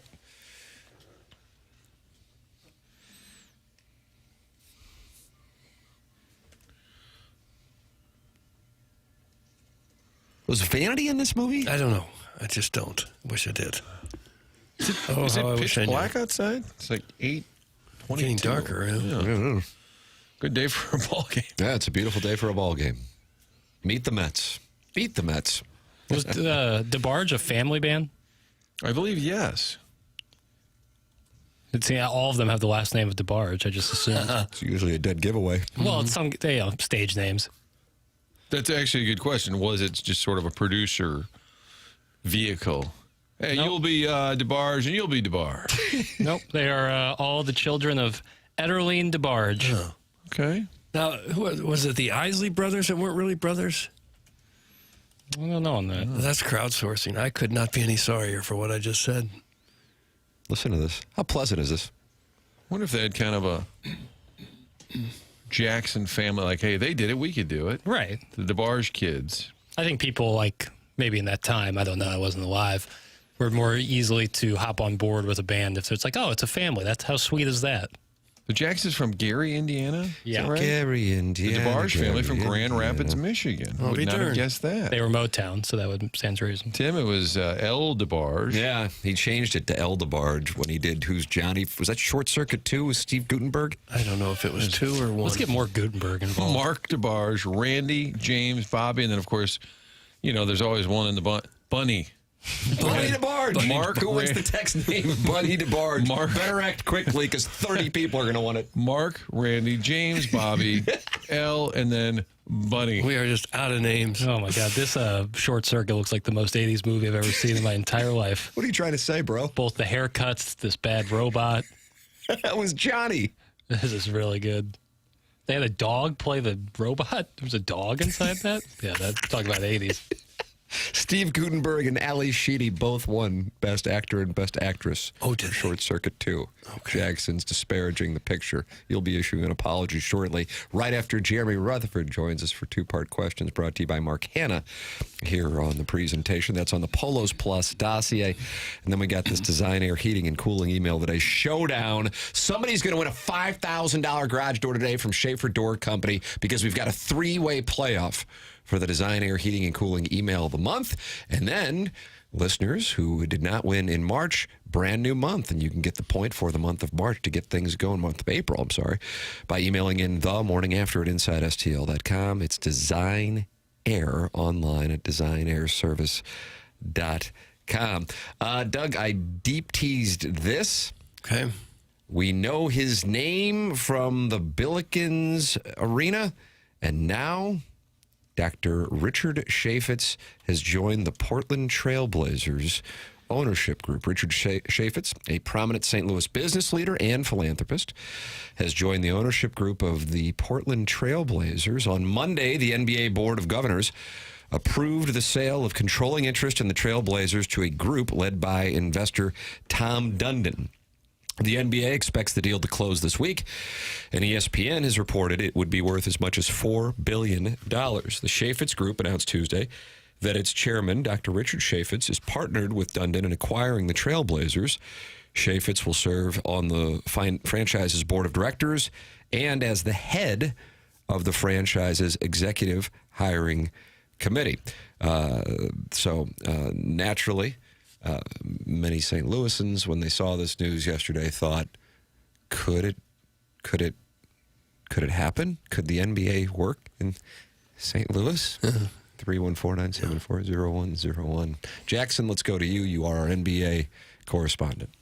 I would love this. If this were to be the case, I would say that if climbing Mount Everest is bringing St. Louis, the NBA to St. Louis, we've scaled about a couple 100 feet with this move. Okay. But we're looking at a couple 100,000 probably feet to get to the summit. But an interesting development, probably the strongest development for that move we've had in years. I would love it if it were to be the Trailblazers, the team I've liked for a long time because Damian Lillard is my favorite player. Dame time. Is that right? I didn't know that. When I was, in like middle school, high school, most of high school was the time where he came to prominence. I I've loved his game forever and always kind of rooted for him. So that'd be sweet. I have some Trailblazers gear as it is, so I'm ready. So you're ready? Yeah. But yeah, like I said, now an interesting thing is they're likely to expand to Vegas and Seattle in the coming years. So if they are to be in Seattle, that could give them the foothold in the Pacific Northwest, and maybe they'd be like, well, we don't necessarily need 2 teams in the Pacific Northwest, and maybe that could lead to something, but I don't know. Adam Silver was asked about the sale at his presser last week in Manhattan and said, I'm just getting to know Tom, the new majority owner, Tom Dundon. I've known him by reputation for a long time, not just through his ownership of the Carolina Hurricanes, but also through the other sports investments he's made. He's a go-getter. He's got a great reputation from having led a turnaround in the NHL. He has enormous passion and spirit. He wants to be successful both as a businessman in Portland, and he wants to be successful with the team on the floor, end quote. Silver also gave some thoughts on the proposed $600 million funding package for updates to, is it the Moda Center, Doug? Yeah. Moda Center. Rose Garden. Has been passed by the Oregon State Legislature and is currently being negotiated with the Portland City Council, along with a proposed 20-year lease extension. Since the sale was announced, some have speculated that it could lead to a new owner attempting to move them to a different market. Much of the wind has been taken out of the sails on any potential relocation talk by the headline news out of this week's meeting. The NBA has finally received the green light from the owners to move forward with the exploring bids for expansion teams in Seattle and Vegas, and they're going to start play as soon as 2028. Adam Silver, reiterated the need for the Moda Center updates to happen, but he spoke at length about Portland's importance to the NBA, a view he says Dundon shares. For the record, Dundon himself has declined all interview requests until the sale closes. Quote, I see no reason why Dundon will not be successful in Portland. I think he recognizes it's a unique opportunity. There are many different types of markets in the NBA, but when you have markets that are single sport markets, I should say we also have a WNBA team coming to Portland right now, and that makes what needs to happen with the building even more important. You're going to have 2 Major League Basketball teams there, so they need a state-of-the-art arena to play in. The Moda Center needs an upgrade, and there's been a vote already to ensure that will happen, but I'm a big fan of the market. So that's Adam Silver with his comments regarding Portland. And Doug, I don't know if that snuffs out any dreams we may have here in St. Louis. Feels like it. Of the Trailblazers relocating and Clyde Drexler's jersey hanging from the rafters at the Enterprise Center. Brandon Roy. Yeah. Chaffetz is also a partner in the San Francisco Giants. Yeah, that happened about a month and a half ago. Yeah. Got a lot of money. They say his net worth is between 1.4 and 2.8 billion. So he certainly got the money to get involved. He's tried to buy teams in the past. Right. Been mentioned as even a potential owner of the Rams when they sold it to Kroenke. The Timbers are Portland's most popular team. Doug, that's from Niffin Holes. Could be. The Cardinals are St. Louis' most popular team. Doesn't mean we couldn't support an NBA team as well. The NBA could have worked here. The Trailblazers are the most popular team. The NBA would fail here. You can't even get $20,000 for a Cardinal game. Look at the game last night. That's from Evil Calvin. Cut the amount of home games in half. Could change it. Doug, you remember caller Thurman? Thurman would always call 5. Tim, do you remember Thurman was always calling at 590, and he was consistent. He would call in to ask, would the NBA work? That was his thing. Last week on Twitter, somebody shot a question at me, and and his handle was named Thurman. And I wrote him back. I said, are you the guy who used to? He said, yes, I live in Memphis now, but please talk about the NBA. It's still, and now he's hitting me up on Twitter. Will it work? I think Chaffetz being involved in this has nothing to do with St. Louis, but he was open in the past. Hey, man, I'd love to bring an NBA. He'll talk about it.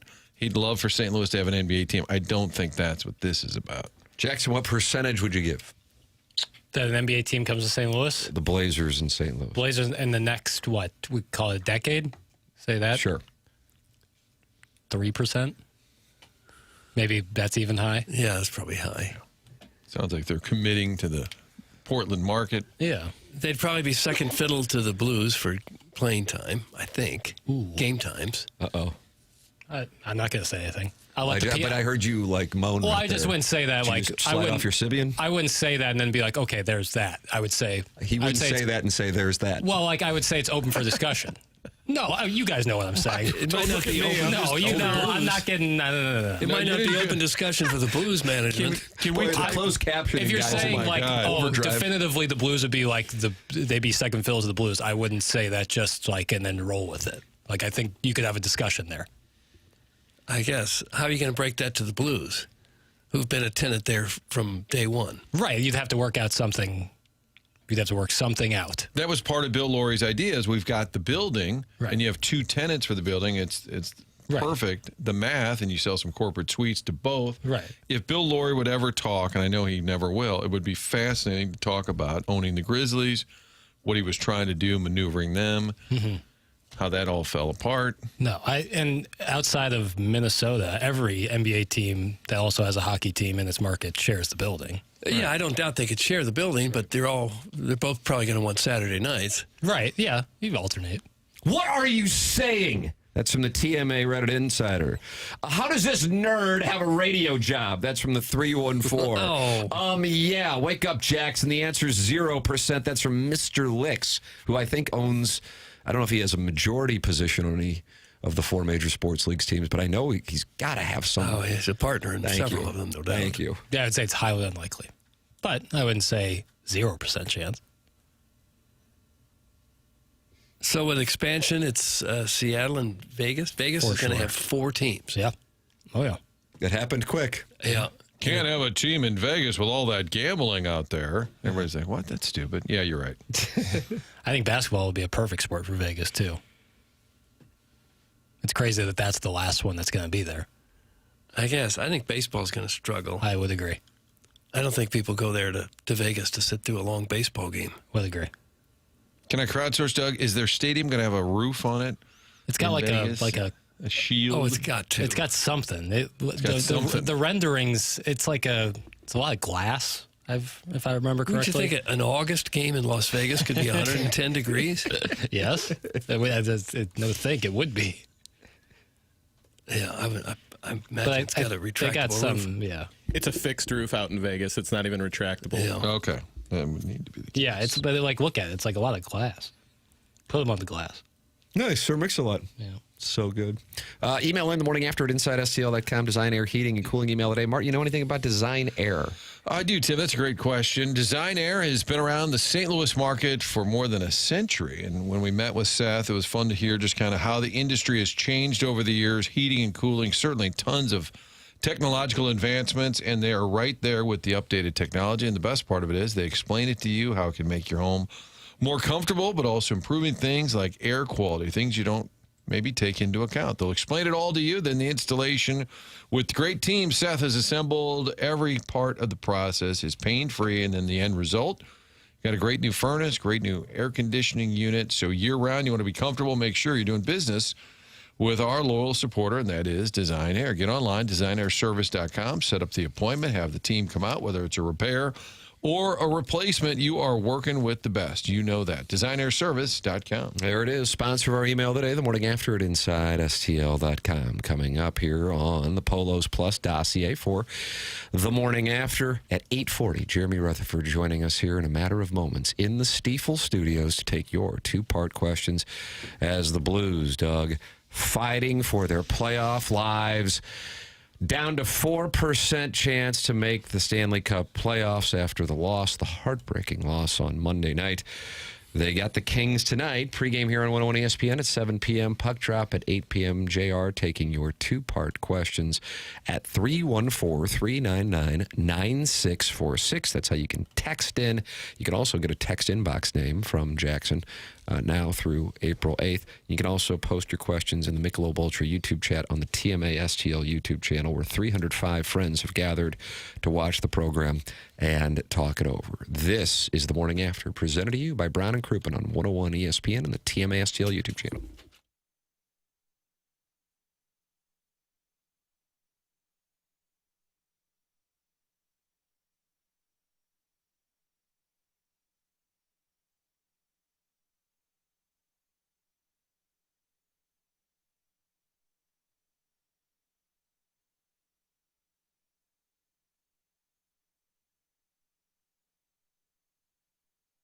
Baseball fans, FanDuel is giving you a chance to call your shot with daily dingers. Joining the action's easy. Just make your free pick on who's hitting a home run in their game. And if you're right, you'll get a profit boost to use on your next bet for a chance at extra winnings. It's just another reason why FanDuel is the home of home runs. And Doug Vaughn has a play. I'm going to go for this Mets-Cardinals game today. I think they're going to be playing, if they play at all, in lousy weather, rainy weather. Two really good pitchers, Peralta and Liberatore. The over-under 7.5 runs. I'm going to say they'll go under that. Under 7.5 Cardinals Mets. Doug Vaughn's pick. Fresh off a win yesterday on the Stars and Sabres over, and they scored 9, covering easily. Doug's on a heater. Head over to FanDuel.com/local to opt in for daily dingers and make your free pick on who is hitting a homer. FanDuel, an official partner of the MLB. Must be 21 or older and present in Missouri. No purchase necessary. Opt-in required. Bonus issued is non-withdrawable profit boost tokens. Restrictions apply, including any token expiration and max wager amount. See terms at sportsbook.fanduel.com. Gambling problem? Call 1-800-GAMBLER.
Doug, is there a chance that this song is more popular now than when it was released in 80?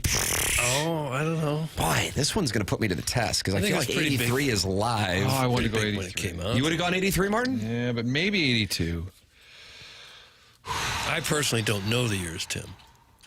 But I also feel like 85 is live. The question then is 82. So it's really, oh, God. Boy, guess I'll go 83. Feels like a safe spot. I'm going to be bold and go 82. It's 82. All right. Well, Martin, we both win. We both win. You know who loses? Jeremy Rutherford loses. It's 8:42. And this show... Where is he? This show is a tight schedule. Very much so.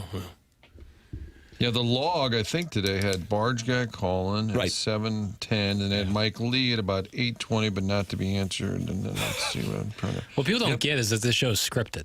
Thank you. Every word, every syllable. It was nice to hear that the barges are running free and easy.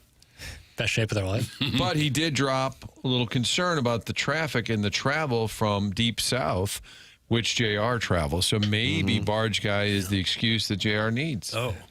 This is the worst song ever recorded. That's from Who's Your Daddy? We had this discussion a few months ago about like worst songs, and didn't. We Built This City by Starship was voted by Rolling Stone at one point as the worst song. Yeah.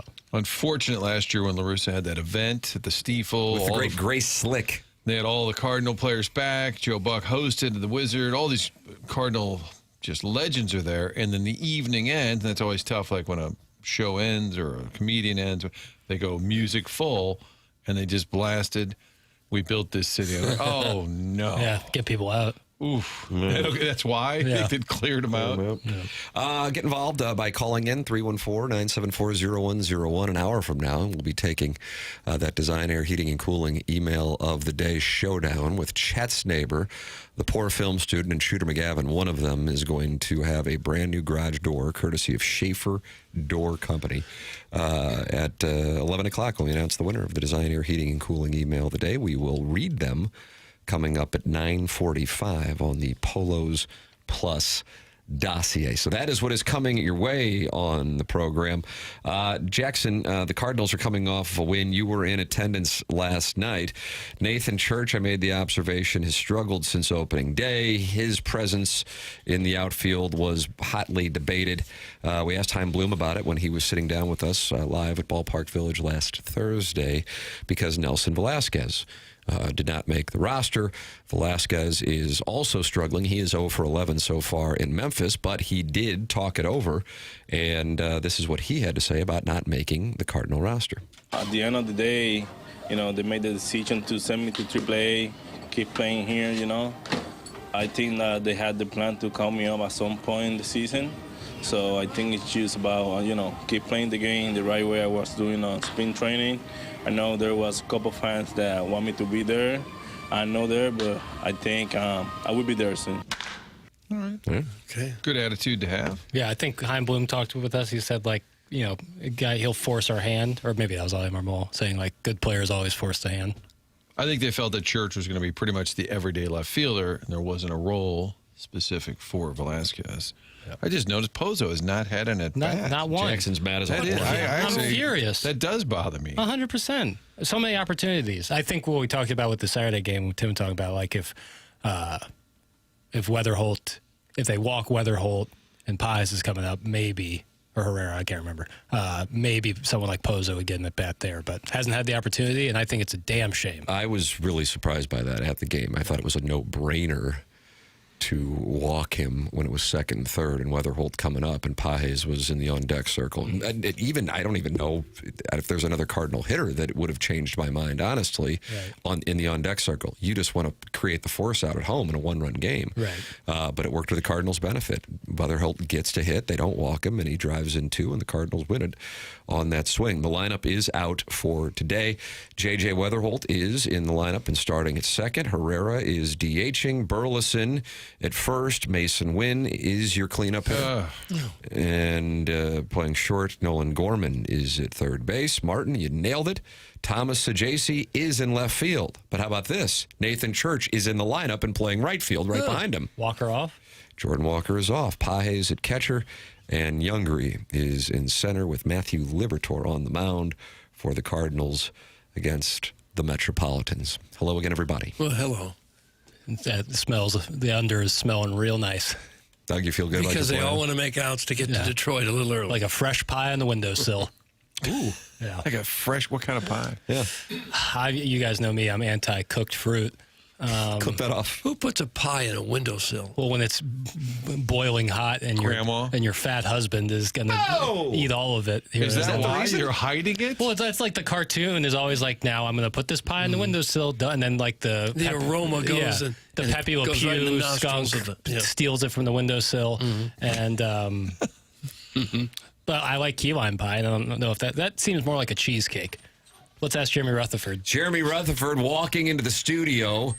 God, he's late. Doug, did you see this? He's late. Yeah, I did see it. Pisses me off. You have a note. JR is going to take your two-part questions at 314-399-9646. JR, explain yourself because Doug is really pissed. And I've he isn't never even been gonna this talk to you. angry. I had to write a quick story about the Blues playing fewer Saturday night games beginning in 2028 when the Portland Trailblazers. Yeah, not going to like that. Ripple effect.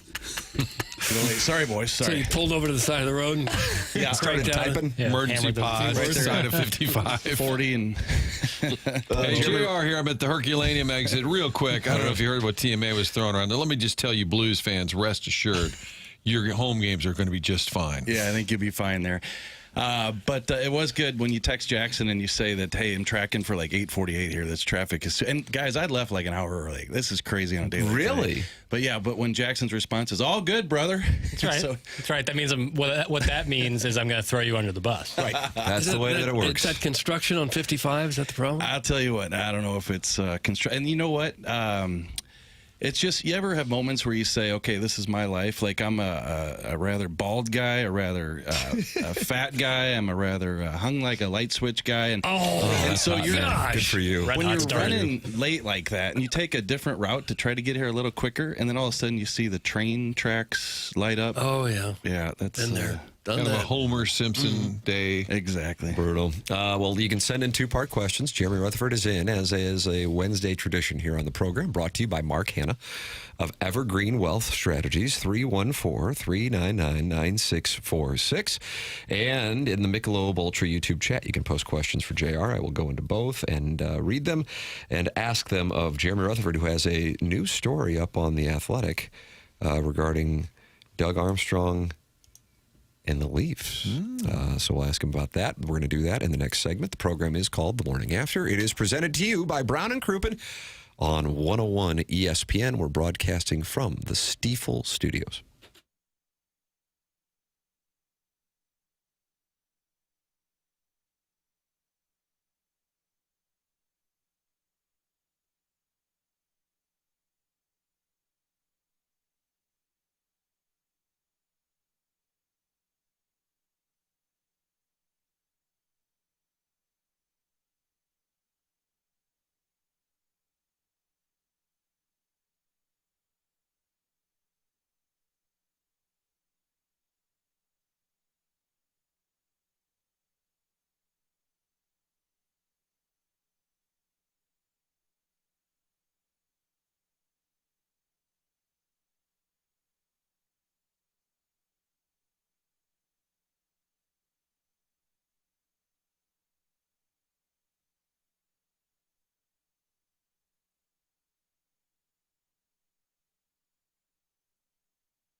This is Jackson with a Sports Center update brought to you by Saliga Heating and Cooling. Blues taking on the Kings tonight. Pre-game at 7, puck drop at 8. Plenty of Blues coverage coming right up with Jeremy Rutherford in the studio. That was another Sports Center update brought to you by Saliga Heating and Cooling, a Daikin heating and air conditioning dealer.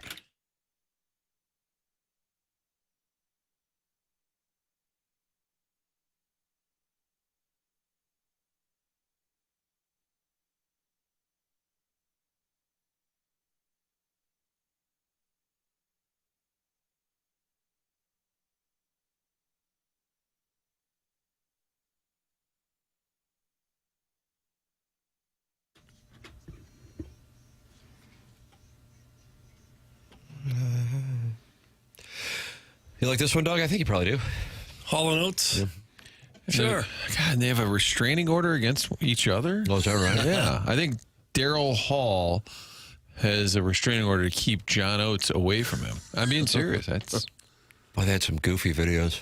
2 Chainz remix this song. Highly recommend. Doug, why don't you listen to the 2 Chainz I don't know remix? how It to used to get be TT Boy. Tribute to a wonderful actor. It's TMA 101 ESPN. Tim McKernan, Doug Vaughn, Martin Kilcoyne with you here on the program. Jackson Burkett is spinning the hits of the 1980s.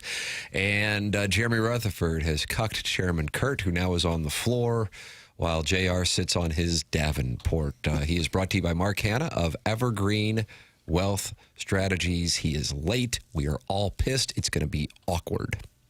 I just want to thank Barge Guy. I never thought I'd say that before, but thank Barge Guy for the support. And also, there was part of me that wanted to text Jackson and tell him, hey, listen, I'm only going about 10 miles an hour here, but I felt like there'd be 30 TMA listeners who would have seen me and, no, he's going 35. They'd be watching for you.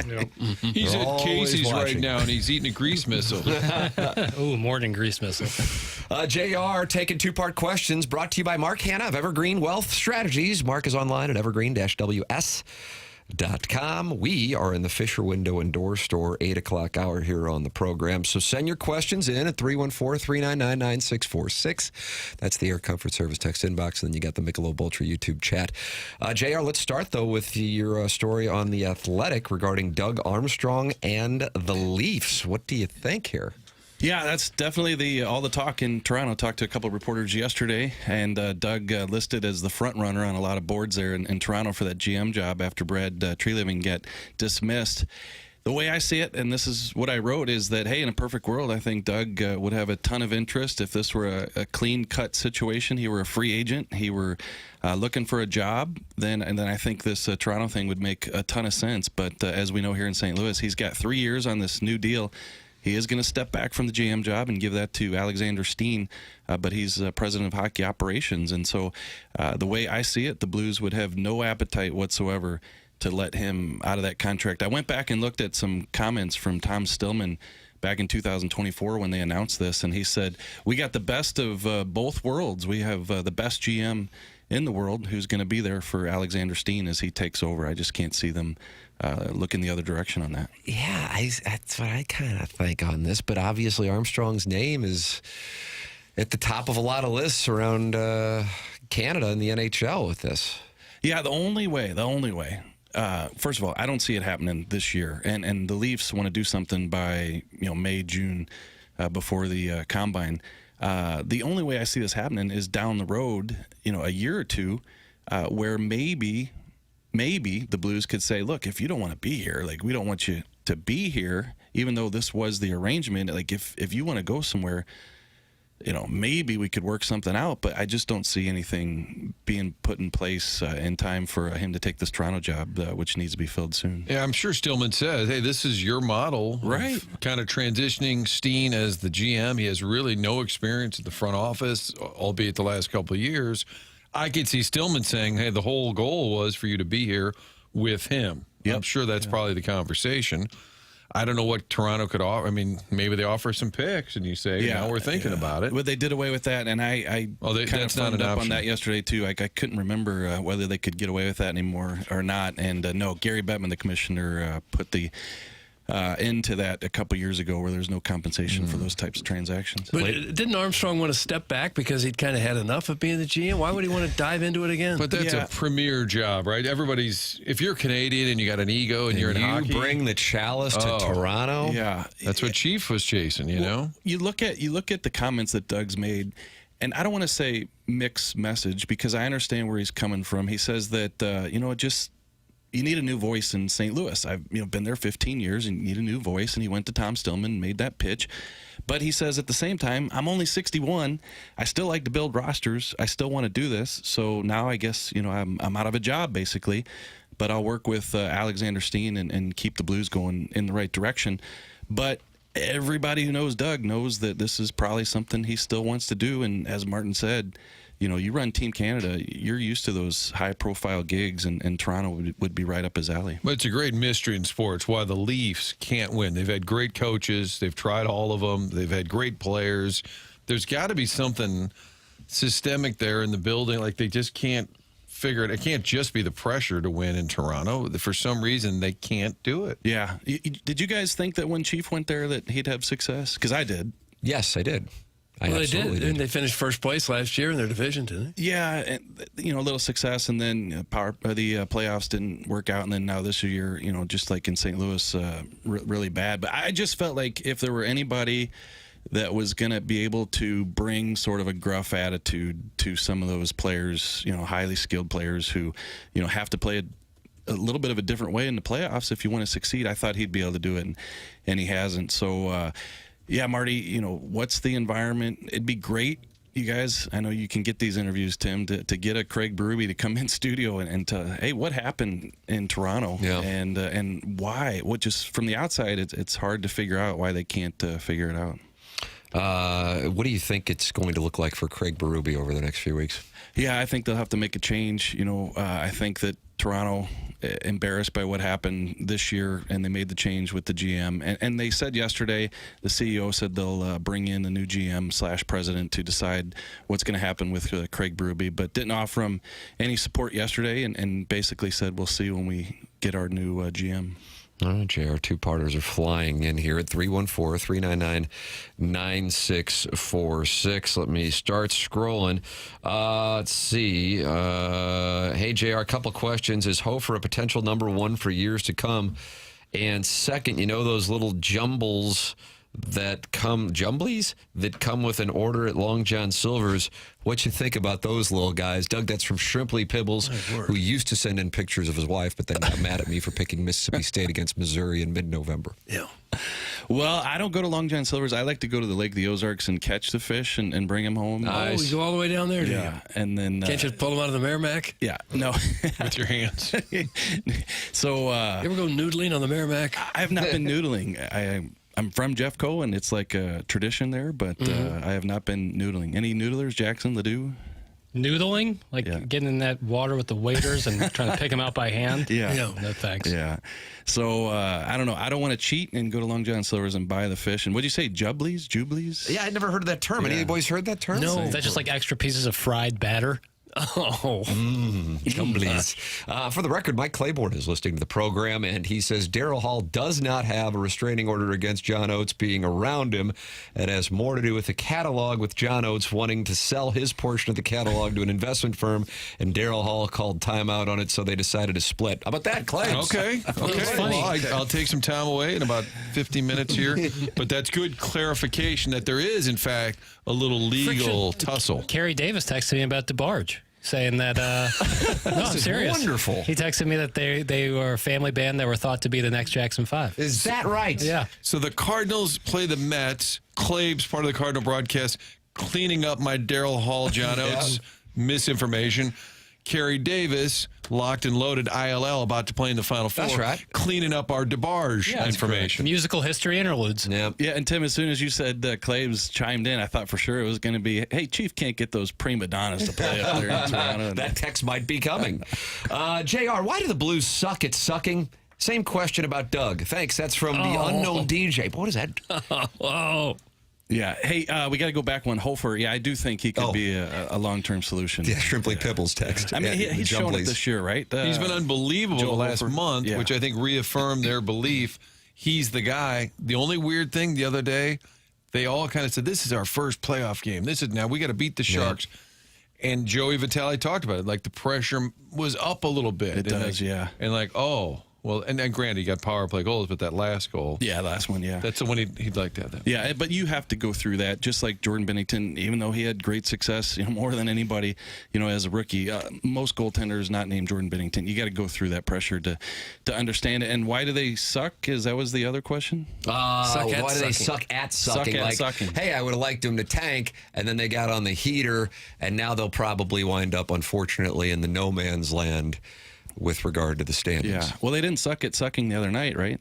In the San Jose game. Yeah, they did suck there at the end. There at the very end. But if that wasn't the end of the playoff hopes, the loss to San Jose, I guess a loss tonight would be, wouldn't it? Yeah, against I think the Kings. So. Yeah, the team they're chasing. Probably was the other night, but still 4 points out and got the team in front of you tonight. Yep. JR, do you believe the Blues will stay hot and make the playoffs? And 2, I hooked up with my buddy's sister in the bathroom at Dubois Lanes the other night, and now it burns when I pee. Oh. Do you think that's an issue I should have looked at? That's grimy from South County. What bowling alley you go to? Dubois. You ever go to Dubois? I don't know where that is. JR, you know where Dubois is? South County, isn't When it? these people send these stories in, do we know these places are still open even? Oh, yeah. I have friends who bowl at Dubois every week. Where is Really? it? Yeah. Where's I'm it? proletariat. What's up? Where is it? It's in South County. Dubois Lanes. Yeah. What's up? Okay. All right. Do we think this happened, Jackson? I forget even hell what no. goofy Doug, ass what's- story it was. Jackson's off the Addy, JR. Yeah. Oh, yeah. For a while there. Yeah. Probably need to get back on a bit. Oxygen, coffee. Nature's Adderall. This supports your move. Doug, what's the percentage stories Great to have that in are my true corner. that get called in here? About 1%. 1%? Kind of get a vibe. That's a nice foot. I think I'll suck on it. Like there's Jennings. He liked to hang out in the bowling alley. He did enjoy a good bowling alley. You are on the record. You do not expect them to make the playoffs. Money pucks at 4%. I don't think so. I think that the games that you had to win were the other night. You got to win tonight. If you don't, you're talking about winning 2 against Colorado, beating Minnesota, and I just think that's going to be tough. But, 4 points with 1 game in hand. Maybe you shake off the other night and come back and beat LA and put yourself right there in the mix. But if I had to pick, I'd say no. I'm sure plenty of people checked out more than a month ago. Totally understand it. I did as well. I was in the I hope they lose mode for the pick thing, and then I got roped back in. I'll be curious to see how these young guys respond. Mayu, obviously, that was a rough night. Right. A lot of it was, Doug, what do you call it? You call it puck luck? Mm-hmm, I do. Puck luck. Harrison's brother Masters guy didn't necessarily have a real impressive performance in his own zone, and Hofer had the one slip through his legs. Do you expect him, and he isn't going to be in there tonight, do you? Or you think they would? They've been rolling with them. You're talking about Hofer, right? Yeah. Yeah. I mean, I wouldn't say no. Yeah. Their chances are on the line, and anytime you talk to Jim Montgomery, he says, hey, we're giving it to him. Okay. We're seeing what he's got, so I guess we'll find out here. So if we do get that opportunity, I'm anxious to see how they did the air go out of the balloon after Gaudette scores with 21 seconds, and you go, because I think there's been, and I think we've talked about it when you're in, so much intensity since the deadline of a group that's irritated, and did that take the air out of the balloon on Monday night? So I'll be curious what kind of response the team has and how they perform, especially if Hofer's in net and a couple of the guys who didn't have great performances, the PK, which had been so good, wasn't, and see how they respond tonight for a team that is absolutely in full-on hunger mode in their opponent, in the Kings. Yeah, I guess the only way I could explain it is I don't think it's going to be a situation where the other night's got their dauber completely down and they're going to come out absolutely flat tonight, and then you're not going to hear from them. I just think that the way they were playing and the way they were talking and the way they were believing, you would think that they'd bounce back from that. Doesn't mean they're going to make the playoffs, but you think that what happened the other night isn't going to send them to the can. If they do win tonight, it's going to be real interesting again. It'll just be 2 points out, potentially. Yeah, but, I mean, when you're getting down to the 6 or 7 games, I mean, you need 6-0, 7-0. Yeah. The issue is there's so many teams. That's the thing. That's the issue for probably one spot, maybe 2. It's your boy Fuzz, however, is in. I'm going to laugh at all the haters when the Blues pull it off. And what are those odds right now? 4%, Martin. 4%. So theoretically, you should be priced at 25-1.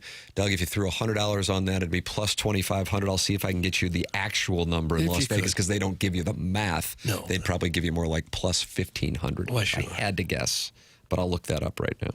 All right. Martin, I'll get you that. The TMA remote lab, by the way. Notice that Jackson has friends that bowl at Do Bowl, but he himself wouldn't enter a bowling alley. Just to clarify. I'm not a good bowler. Okay. I don't really. That's what it's about. Oh, here you go. Wow. I was wrong. But you're never supposed to say that in sports talk radio. Blues are plus 3,000 to make the playoffs, Doug. Just to make the playoffs. Yeah. $100, Blues make the playoffs, you get 3,000. The Kraken plus 650, the Jets plus 550, the Predators plus 320, the Sharks plus 230. I mean, that shows, look at that swing. Right. If the Blues, I mean, if they win it, are they sitting at plus 230? Yeah. And the Sharks are at plus 3,000? I mean, that's how significant that play was. Yeah, I think so. And then also strength of schedule the rest of the way, which I just mentioned their opponents. Tim, do you guys? I mean, you guys know more about the betting than I do. Do they take that into consideration? Absolutely. They have to, right? Absolutely. Yeah, Colorado twice. Yeah. And they haven't locked up the division yet, right? So they're still playing for something, Colorado. Yeah. I mean, technically, but yeah. If you want to bet the Blues to miss the playoffs, Doug, you get bet $5,000, and if they miss it, then you are handed $100. Huh. So if you're I'm not interested sure in that, that'd be worth it. No, I don't think that's worth it. you're interested in that. Not worth the risk. Let's see. Blues will absolutely make the playoffs. That's from DFA Fetty now. A lot of confidence. Guess maybe I should throw something on this if it's going to happen. I didn't know that. It's your boy Fuzz and DFA Fetty now say it's absolutely happening. They seem pretty confident, so it must be true. So it's weird, though, that, and I realize we're just listening to a couple textures here, but the sentiment, I think. It's a lifeline of this show. The sentiment going into that San Jose game was they probably weren't. They lose it, and now you got people coming out saying they are. And the problem with San Jose is one of those teams you need to get out of the way. Yeah. And they got 2, you got 0. I thought they were going to both get at minimum a point. Like, well, it was that final minute. I said, well, that's not the worst thing. You get a point, they get a point, somebody's going to get 2, and then like a typical Blues playoff game ended in heartbreak. It's like when I was watching my tournament champion Duke Blue Devils. Well, you know, the ugly win, but at least they got the win here. And nope, 35-footer. You had them going all the way, did you? Yeah. Oh, sorry. JR, what would be the chances of the Blues putting a package together for a top overall draft pick? And if you were to have a love affair with any member of TMA, who would you choose? That's a great question. It's a horrible question. It's from the 573. Yeah, the thing with trying to move up in the draft, even if you want to send, you know, the number one team 3 first-round draft picks, it's tough if you want to get a generational type player. And there necessarily isn't one of those types of players this year. It's still hard to get them to come off that number one pick. I was told, and I wrote about this, that when Patrick Kane went number 1 overall, the Blues had 3 first-round picks that year, and somebody said they tried to move all 3 of those to Chicago for Patrick Kane, and the Blackhawks said no. Somebody else told me that it was Barrett Jackman and 2 first-round picks, and Chicago said no. But that's how hard it is to get a team to come off of that. And as far as in the room here, is that what we're talking? Mm-hmm. Yeah. You don't have to answer the question. I feel like there have been variations of this question. Variations, and you always go with Kurt because of your Jeffco bond. Yeah, I don't see how I can go away with it. I mean, look at the guy here in the hoodie with the hat on. He's got the legs crossed, shorts, the hairy legs. Okay, that's enough. You like guys with hairy legs, man?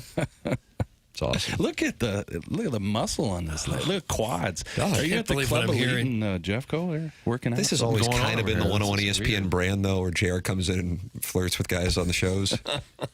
Healthy scratch the human pylon Kairu, and they'll absolutely make the playoffs. It's not a question for JR. It's just a fact. That's Sharon in Clayton. She has a $15 million home in Sanibel. Yeah, it took a while to get to that number, right? You thought 3, and then you thought 6, and then you thought 9, and then she straightened you out, right? Yeah, that's correct. Workshopping it. Let's see. Bet $5,000 to win $100? Who would do that? Shot at Biff. Seriously, anyone? Why even put odds on that? Why would you just go to the casino and bet 100 on red? At least that's almost 50-50 on your money. Are there gamblers that would actually do that? Okay, calm down. Who's your Trojan horse? We haven't done it. Calm down, mister. By the way, Chairman Kurt doesn't have a voice here because he's on the floor without a microphone, but he's texting into the Michelob Ultra YouTube chat.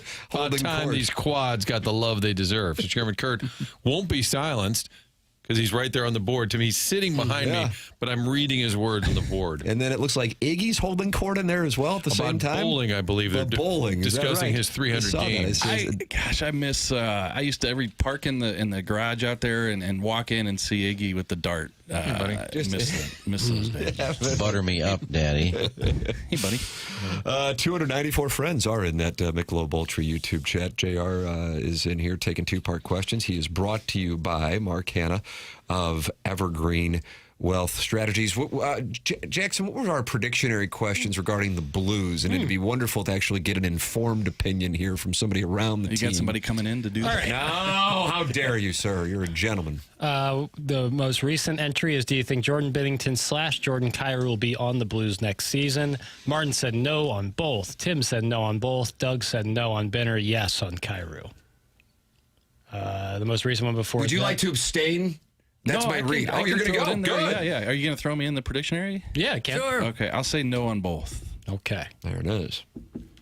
JR is on no on both. All right. I wasn't ruling out Binnington staying, and I think I got kind of mocked for that, but I'm not ruling it out. It was a soft no.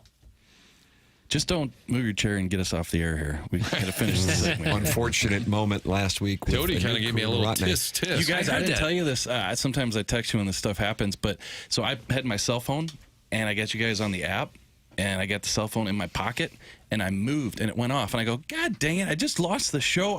What did I do? Did my hip hit the button? What happened here? And I play with my phone for like 2 minutes trying to get you guys back on, and I don't know, something's wrong with my phone. Then you guys come back and explain that it was us. So it just went to like dead air? We had no idea. Yeah. You thought your phone had thought died. I did it, yeah. I literally backed my chair up about a foot, and I bumped an extension cord, and Jody said, well, you just knocked us off the air. I'm like, that was it? That was it. Let's see. My wife is retired and home all the time. Can someone hire her? She is good at talking and browsing Amazon. JR, that's from Chairman Steve. I don't know if you know anybody who's hiring, but Chairman Steve is looking to have his wife get a job. Order Amazon all day? I'm trying to get rid of one that orders on Amazon all day. I don't need another one there. What does she do? What's her resume look like? Chairman Steve, send in her resume, and JR will pass it along. Blues are currently plus 300,000 to win the Stanley Cup. Cash out when they make the playoffs and make some money. It's from Big Steve. Man, everybody's on the Blues making the playoffs here. Mm-hmm. I know. Winning the whole thing. What are we to make of this? People want to be optimistic. They want to be. They want every game to count. If they lose tonight, then I think you can completely shut it down. Yeah. And the Kings are bad at home, so. And the Kings have been bad regardless lately, home, away. But yeah, at home as well. And if you win, you're right there. So I don't think these people that texted in with the optimism are off base whatsoever. But it does seem like a lot of renewed optimism after a win. So here's essentially your core issue, to tend to this question seriously, because I'm sure some people might go, okay, I'm going to put some money on this. You have the Predators, Kings, Jets, Sharks, Kraken, Blues fighting for what most likely is one spot. Right. The Mammoth are sitting at 82 points. The Predators have the second wild card at 77. The Blues are at 73, although they have a game in hand on the Predators. I don't have all of the teams' schedules, but you're talking about 6 teams for one spot, and logic dictates that, such as the Blues and Kings playing tonight, somebody is going to get 2 points. There's a chance always of 3 points that you have in these 6 teams, all being in the same conference, that they're going to play each other. And so inevitably, teams are going to be picking up points when they play each other. So the math makes it incredibly difficult. Now, with that said, the Blues have a potential of 18 points out there.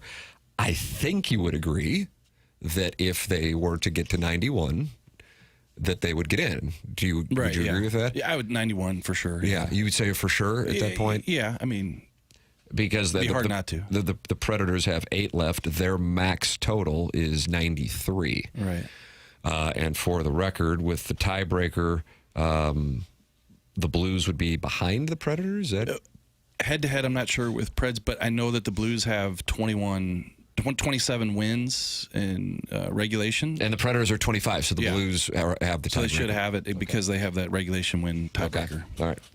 So, I mean, the math is you rattle off a win in every single game, you are in. Right. Which includes 2 over Colorado and 1 over Minnesota. So that's where it starts. It's going to put you to the test. But like I said, when you have 6 teams for one spot, and those 6 teams are all in the same conference, inevitably they're going to be picking up points against each other. So that's why it's incredibly difficult.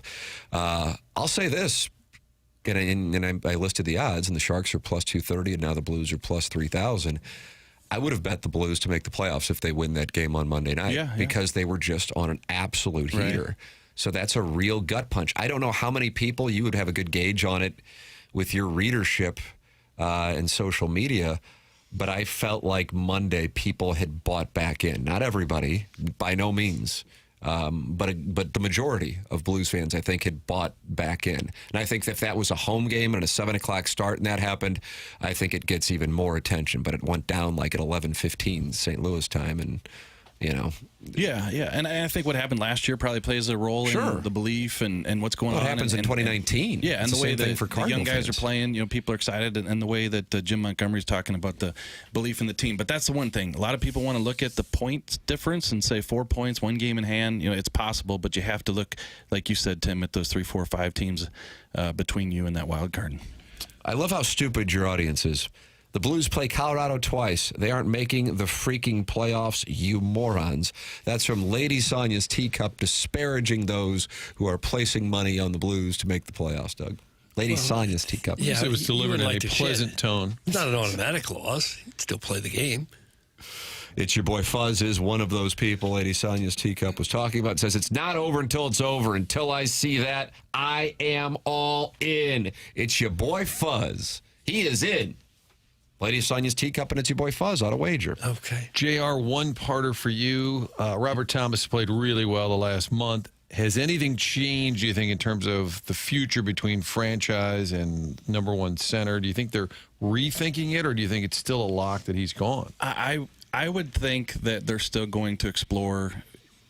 I think, though, that with him being healthy and the way he's played and the way that Tim and us have picked up on the fact that, he just seems like he's approaching things differently.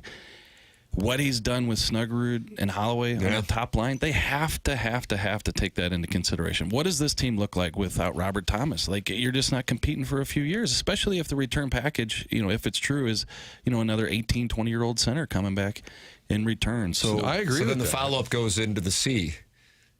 Yeah. Of course, that's always going to be part of it. But I really do think, as big of a storyline as the C is, like, they can't make the decision based on that. Like, if you're talking about this guy is either going to be part of your future or not, yes, that's a conversation, the C, but they got to decide whether they're moving forward with him. I understand that, but if the decision is to keep him, which I think a lot of people in our audience and perhaps in the studio would be on board with, in particular because of the last month and that top line's play, then you get into the captaincy. And Martin, I don't know what your takeaway was from it, but when we asked him about that when he was on with us, it was crystal clear. He wanted it. Yeah, he definitely does. Okay, so the best way to answer that question is, I think if the Blues have made a decision that, okay, whatever we did at the trade deadline was that, we want to keep him now, we want him, then that means they've made a decision that they believe in him, and then I think at that point they'd give him the C. Okay. So if they keep, right, that's how it all plays out. So if he stays, even if it's begrudgingly,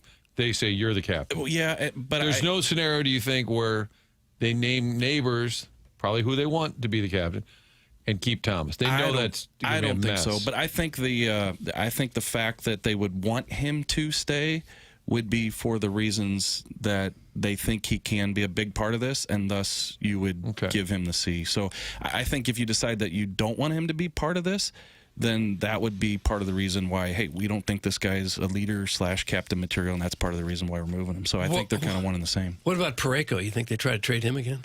Yeah, I think it'll probably come to that. I think that they realize he probably got a little caught off guard, and that's part of the reason why he said no. And then now this summer, it won't be as big of a shock to him, and they'll probably still try to find a team or two and then go to him this summer, I would think. Will emos be a factor?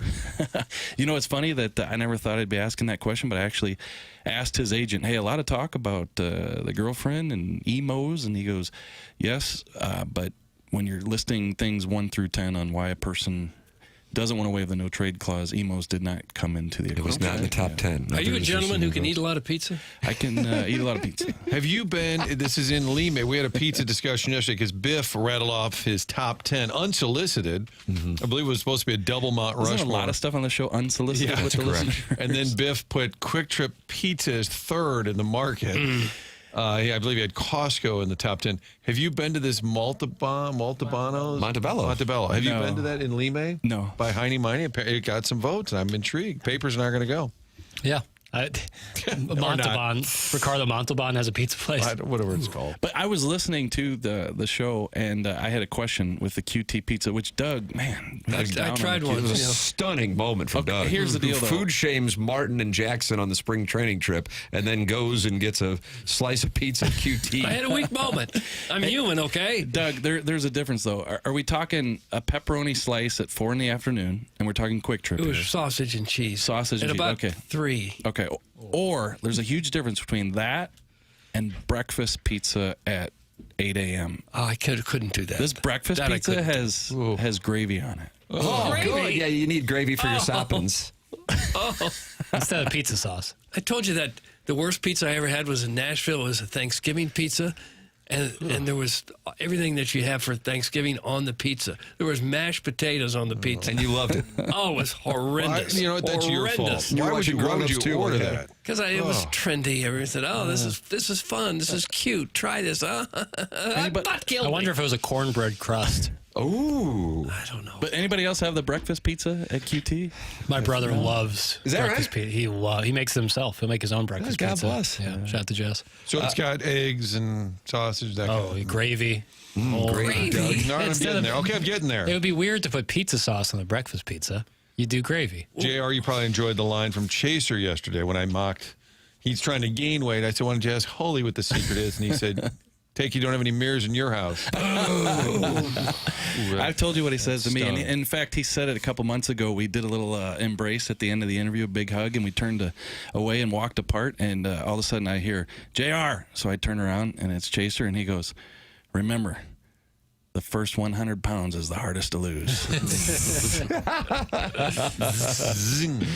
I got one final one here from our 3-time texter of the year, Doug. That name is Arbor Day. JR, does the offseason depend on this last stretch of games, or do you think Army already knows what he and Steen want to do? And second, do you think Time Sharon in Clayton is currently hot or just used to be and put the old wedding band handcuffs on quote-unquote hubs, and at this point it's easier for him to buy additional houses for her to visit rather than divorce? That's from Arbor Day. That's a two-parter there. Yeah, two-parter. Let's hit Sharon first. Clip that off. I think that the Sharon is a beautiful lady. Is that right? You guys know each other? Reminded. So it was a book signing thing, and she came to Enterprise Center, and I know that she has texted and said, hey, we crossed paths.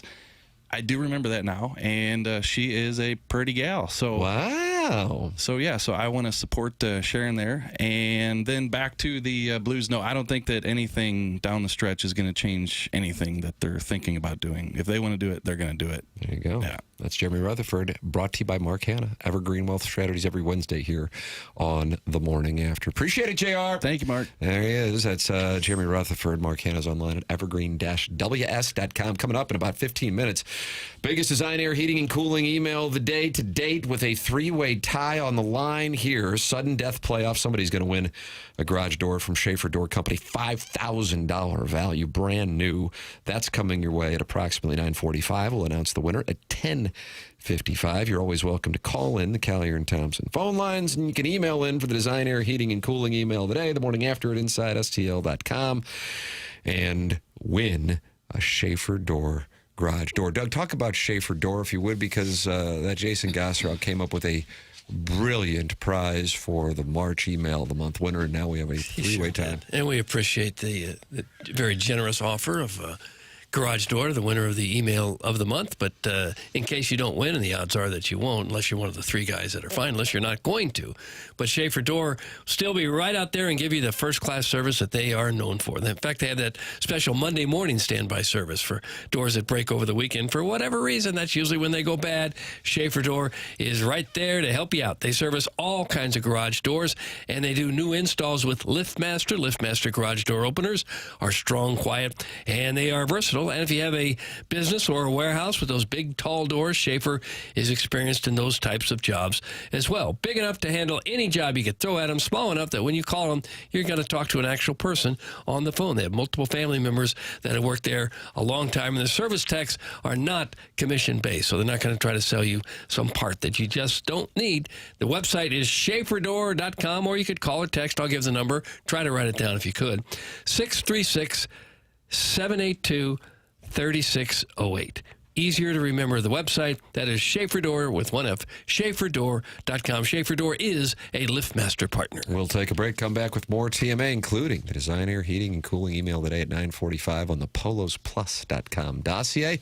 This is The Morning After. It's presented to you by Brown & Crouppen on 101 ESPN and the TMA STL YouTube channel from the Stifel Studios.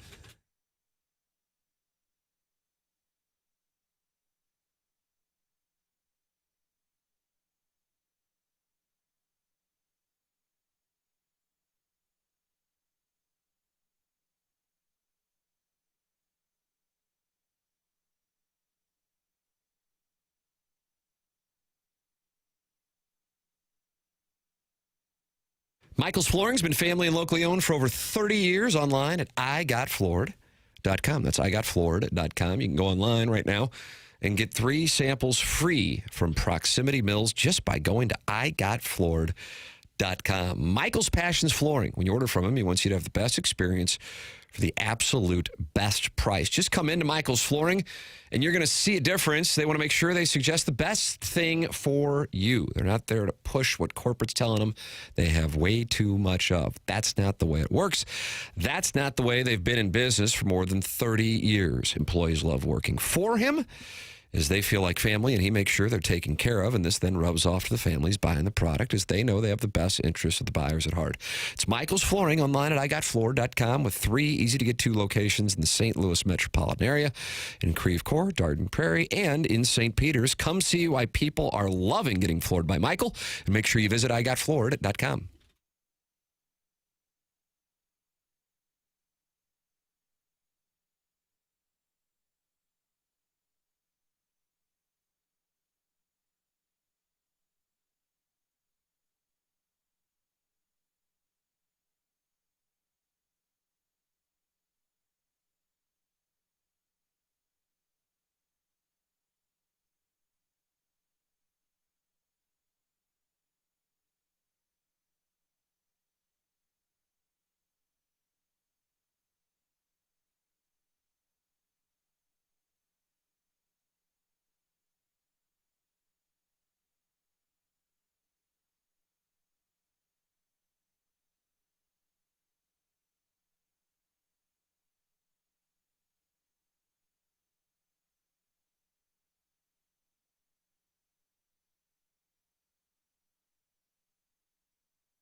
Is this Golden Earring?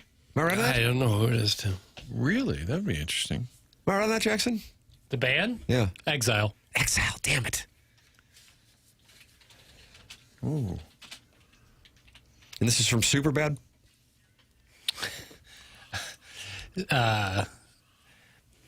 Superbad has the Michael Cera, These Eyes Cry. I'm going to play that next break. It's so good. Acapella. We had JR enter his plays on Predictionary on Jordan Bennington and Jordan Cairo. And then Martin, you asked the Robert Thomas question. Martin and I believe Jackson, were all on Tiger Woods playing the Masters. Then the police report came out yesterday with the affidavit from the Martin County Police Department. And I requested to buy out of the Predictionary because once I saw that, I thought, ooh, there's no way he's playing the Masters. Golf, Doug, is it the Golf Network or the Golf Channel? I think it's the Golf Channel. They were treating yesterday, they were breaking into coverage as Tiger Woods announced he is, quote, stepping away for a period of time to seek treatment and focus on my health, announcing the decision 4 days after he was arrested on suspicion of DUI and refusal to submit to a lawful test stemming from a rollover crash in Florida. Quote, I know and understand the seriousness of the situation I find myself in today. I am stepping away for a period of time to seek treatment and focus on my health. This is necessary in order for me to prioritize my well-being and work toward lasting recovery. I am committed to taking the time needed to return to a healthier, stronger, and more focused place, both personally and professionally. I appreciate your understanding and support and ask for privacy for my family, loved ones, and myself at this time, so Tiger won't be golfing anytime soon.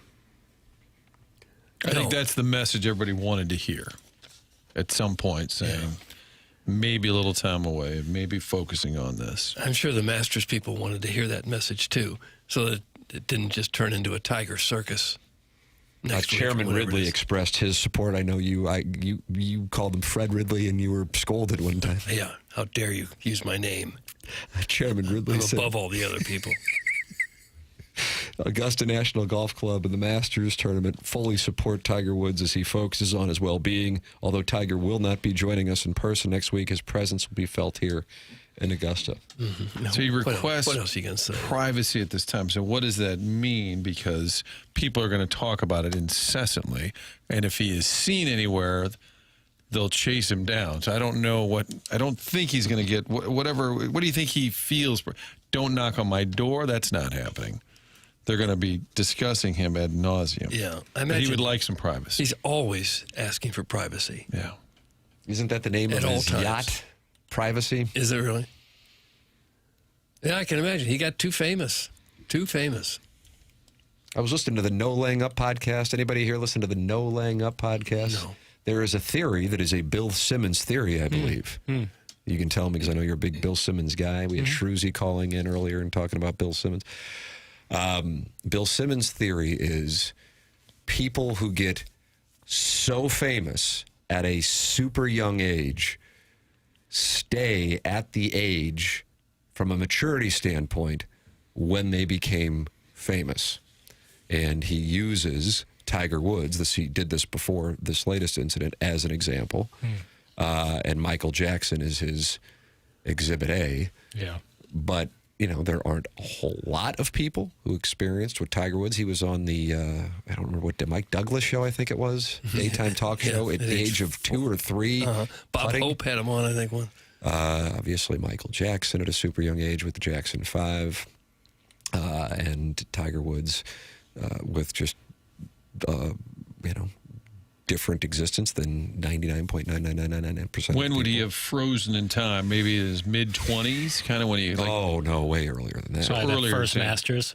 Way earlier than that. I mean, I think earlier than that. He was thrust onto the public stage, But when was he a superstar? I mean, I know he was on the radar way before. Won 2 USAMs. Yeah. I would like to get Bill Simmons. I need an age, okay? I need to know how. And he won the Masters at 21, right? At 21, yeah. 97. Yeah. Yep.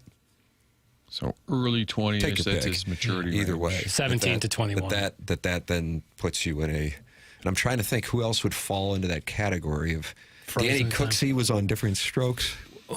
Macaulay Culkin was pretty famous at a young age. Yeah. He seems like he's got his act together. Well, in a big so way. much. No, In a big way. Oh, he has Jackson now. Macaulay's He back. didn't there for a while. He had a tough go of it, but that I would say more is the child actor thing. That is a very odd phenomenon and one that's really predatory, obviously. But he's married to Brenda Song, and Doug Brenda's song. I don't think I know. massive victory for the Culkin family, who's done nothing but win in the last 5 years. Wow. You're a Culkin Lemming. What they win Kieran, with? his brother Kieran, has Doug won Roman. like every award under the sun in a 1 year span. Don't sleep on Rory Culkin, the underrated Culkin. Hold on. Are you making these up now? No, that's a Are third. these There's a the third barge Culkin. names? Macaulay got famous first. Then Rory kind of had a little run, and it's been Kieran's time. Shirley Temple was a huge child star. Ripped from today's headlines. Going way, way back. Yeah, I that's a good don't call. think people from that era had to deal Yeah. with the constant paparazzi in their face. Yeah, Judy social Garland media would talking be- about them all the time. Judy Garland. Garland was Today's headlines. Well, if we're just going Yeah. back, what was she, 16 in Wizard of Oz? Probably 16 or 17? something like that. Yeah. And she got in trouble for her Twitter tweets. Yeah, she was. Yeah, that beta of Twitter. She Elvis was as real big as- banty about the war. Elvis was as famous as Tiger Woods, but at a slightly older age. Yeah, Slightly, not much. right. Right. There's something to that. There's obviously you can poke holes in it with certain examples, but that's an interesting theory. How has fame affected you, Papers? Yeah. The ladies love your style, boy. Probably positively. If you could just get some privacy. Yeah, that's what We're I'm asking for privacy. So TMZ reads that statement and says, all right, guys, let's back off a little bit. He's asked for privacy. Guys, how about this one? Britney Spears. How about that? Yeah. Yeah. Pretty good play because she was 17 when she. Yeah. Yeah. That would explain why she needs Conservatorship? Is that what you call it? Justin Bieber wasn't that big, was he? As big as Britney he's pretty Spears. big. I don't know. I mean, Yeah, they're in big. the same stratosphere. He might Yeah. be mature-wise. That's a good play. But there, he's Doug. a lot Amanda different. Bynes. Yeah. Yeah, but hers was like short, like Justin Bieber, like has continued to been a musician for a long time. You know, Amanda Bynes kind of got out of the spotlight. That's a good call there. Leonardo DiCaprio still thinks he's 22. That's from Eric in the Central West End. Yeah, but he's in the best stage of his career yet to date. It's just been an outstanding So it's run working for him. for him. Yeah. I in a think if you major get that famous and that wealthy at such a young age, you just don't listen to anybody else. You can't. Nobody tells you no, and you wander down some avenues that you'd be better off not Right. going The down. child actor thing is really sad at a certain point because, like, once you lose, you're like Macaulay Culkin, the cutest little kid of all time, really good in Home Alone. Like, that's an outstanding child performance. But then, like, if you can't keep up with that, or you're not, you look different than you did when you were 9 years old. Yeah. And you've been, kind of preyed upon. It's bad. That Culkin DNA is pretty strong. That Rory, he looks exactly. Yeah. They all look. They look really similar. Oh, I mean, I know that's a hot take that three brothers look similar, but they have a very distinct look, and they all kind of have that same look. Don't forget Bonnie Bedelia. There's another one I slept on. It's Dale in Grubville. Oh, You slept with Bonnie Bedelia? well, he said don't. First, he said don't sleep on one of Don't the sleep Culkin on it. brothers. Okay. Definitely don't. Don't. The brothers Culkin. We Too Low, Doug says Drew Barrymore. You remember her from the film Firestarter. Yeah, it feels like she's kind of kept it together. She has that daytime talk show where she'll like lie down, like she'll like hang upside down to interview her Like guests. a bat? Yeah. She'll like She's the first person to host a talk show as a bat? She'll like crawl in their lap. She'll like be like a dog. It's really odd. And when the Cardinals lost the 2004 World Series, she was running around the field with our late night guy. What's his name? Jimmy Fallon and her were Smooching making at out first on Busch base. Stadium. Yeah, and then we were live on Fox 2 coming out of the game, and we had a lot of time to fill. I saw Drew Barrymore, and I approached her, and a woman just jumped in between. I've told the story, but her publicist said, yes, can I help you, sir? And I said, well, we're live on the air, and just would love to have her join us. She said, well, what are the questions you're going to ask? I said, I have no idea. I'm on in 1 minute. We're in a commercial break. I'm filling time. They just got swept. And she said, okay. And then Drew Barrymore walked over, very short, small, petite woman, And the publicist said, I'll hold your hand. Not to me, to Drew Barrymore. So she held her hand the whole interview because Mike Wallace over here. Oh, that's right, Dick and Mandy. We're here with Drew Barrymore. Hey, what's it like being in St. Louis? Oh, it's amazing. It is. The stadium is amazing, and the fans were amazing, and everybody has been amazing. I wish I could find the clip. And I think there was a follow-up. Hey, you're filming tonight. Oh, and Jimmy and I, he's just been amazing, and we were filming. Well, thanks so much for joining us. But the woman held her hand because she had to do a live hit with me. How about that? And this was someone in the spotlight her entire life. Yes, and her publicist. And that's 22 years ago, so she was probably, how old is Drew Barrymore? Late 40s? So I would guess Drew Barrymore is at 50. Yeah, I would agree. So she was probably, so at the time, she's pushing 30 maybe. But the publicist said, okay, we'll do it. But Has she done her Letterman hit yet? Did you ask her about that? She flashed David Letterman, Doug. Not evil David Letterman, who was an intern for us. The real one. You guys had an evil David Letterman? Yes, we sure did. Wow. Intern. It was a gentleman who we believe was 53, and he wanted an intern on the show. He did for about 3 days, and then he decided he sniffed around and said, no, thank you. What was the vetting process for that internship? There was none. None whatsoever. Well, that stands to reason when you had the intern who was urinating in the grate in the back. That was unfortunate. He filled out an application for a TMA internship. Groups you belong to. Well, AARP. Yeah. Getting some votes, and I think this one's astute. Corey Feldman. Yeah. Great play. Yeah. Great play. He still seems a little sideways with his past. Yeah. Birthday Hawk says, what about Tim? He's been a superstar since 1992. Okay. And yet he still gets better and better every year in every way. Doug, that's the Birthday Hawk. Are we giving away a text of the day? Stop it. That you in high school in 92? I was. That's when I started to the Steve Sachs, Chuck Knobloch disease thing. Yeah.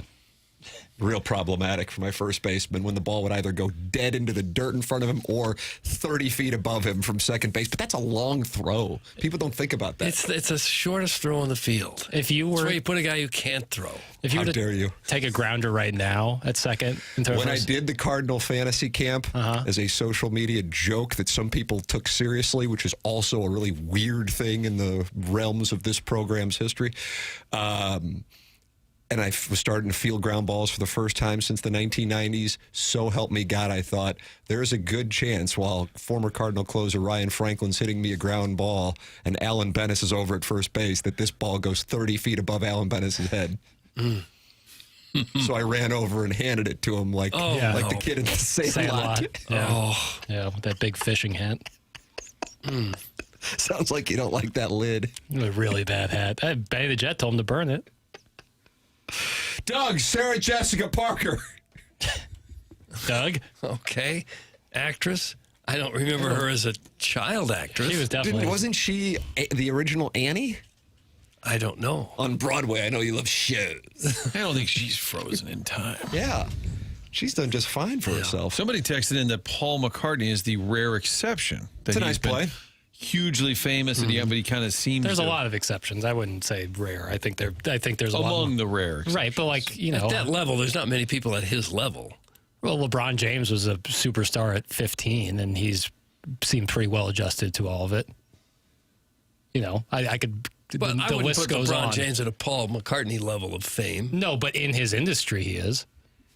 He is the Beatles of basketball. Yeah. He'd be right up there, or the Rolling Stones, whoever you want to put it. Beatles of basketball. Yeah. Doug, you're wrong. Sarah Jessica Parker was in Square Pegs. That's from Jackson's Boogie Board. Okay, I don't know everything she was in. And Jamie Gertz was in Square Pegs and then tried to have Magic City Night at the Hawks game. And Adam Silver said no. Correct. But he wants to keep the Blazers in Portland, so we may not be getting a team. There it is, St. Louis. Yep, there it is. You've been updated. Now we got the Design Air Heating and Cooling email that ain't coming your way. Somebody's going to win a $5,000 garage from Jason Gosrow and Schaefer Door Company. You horse plowing me? No, I'm not. No, I am not. That is coming up next here on the presentation.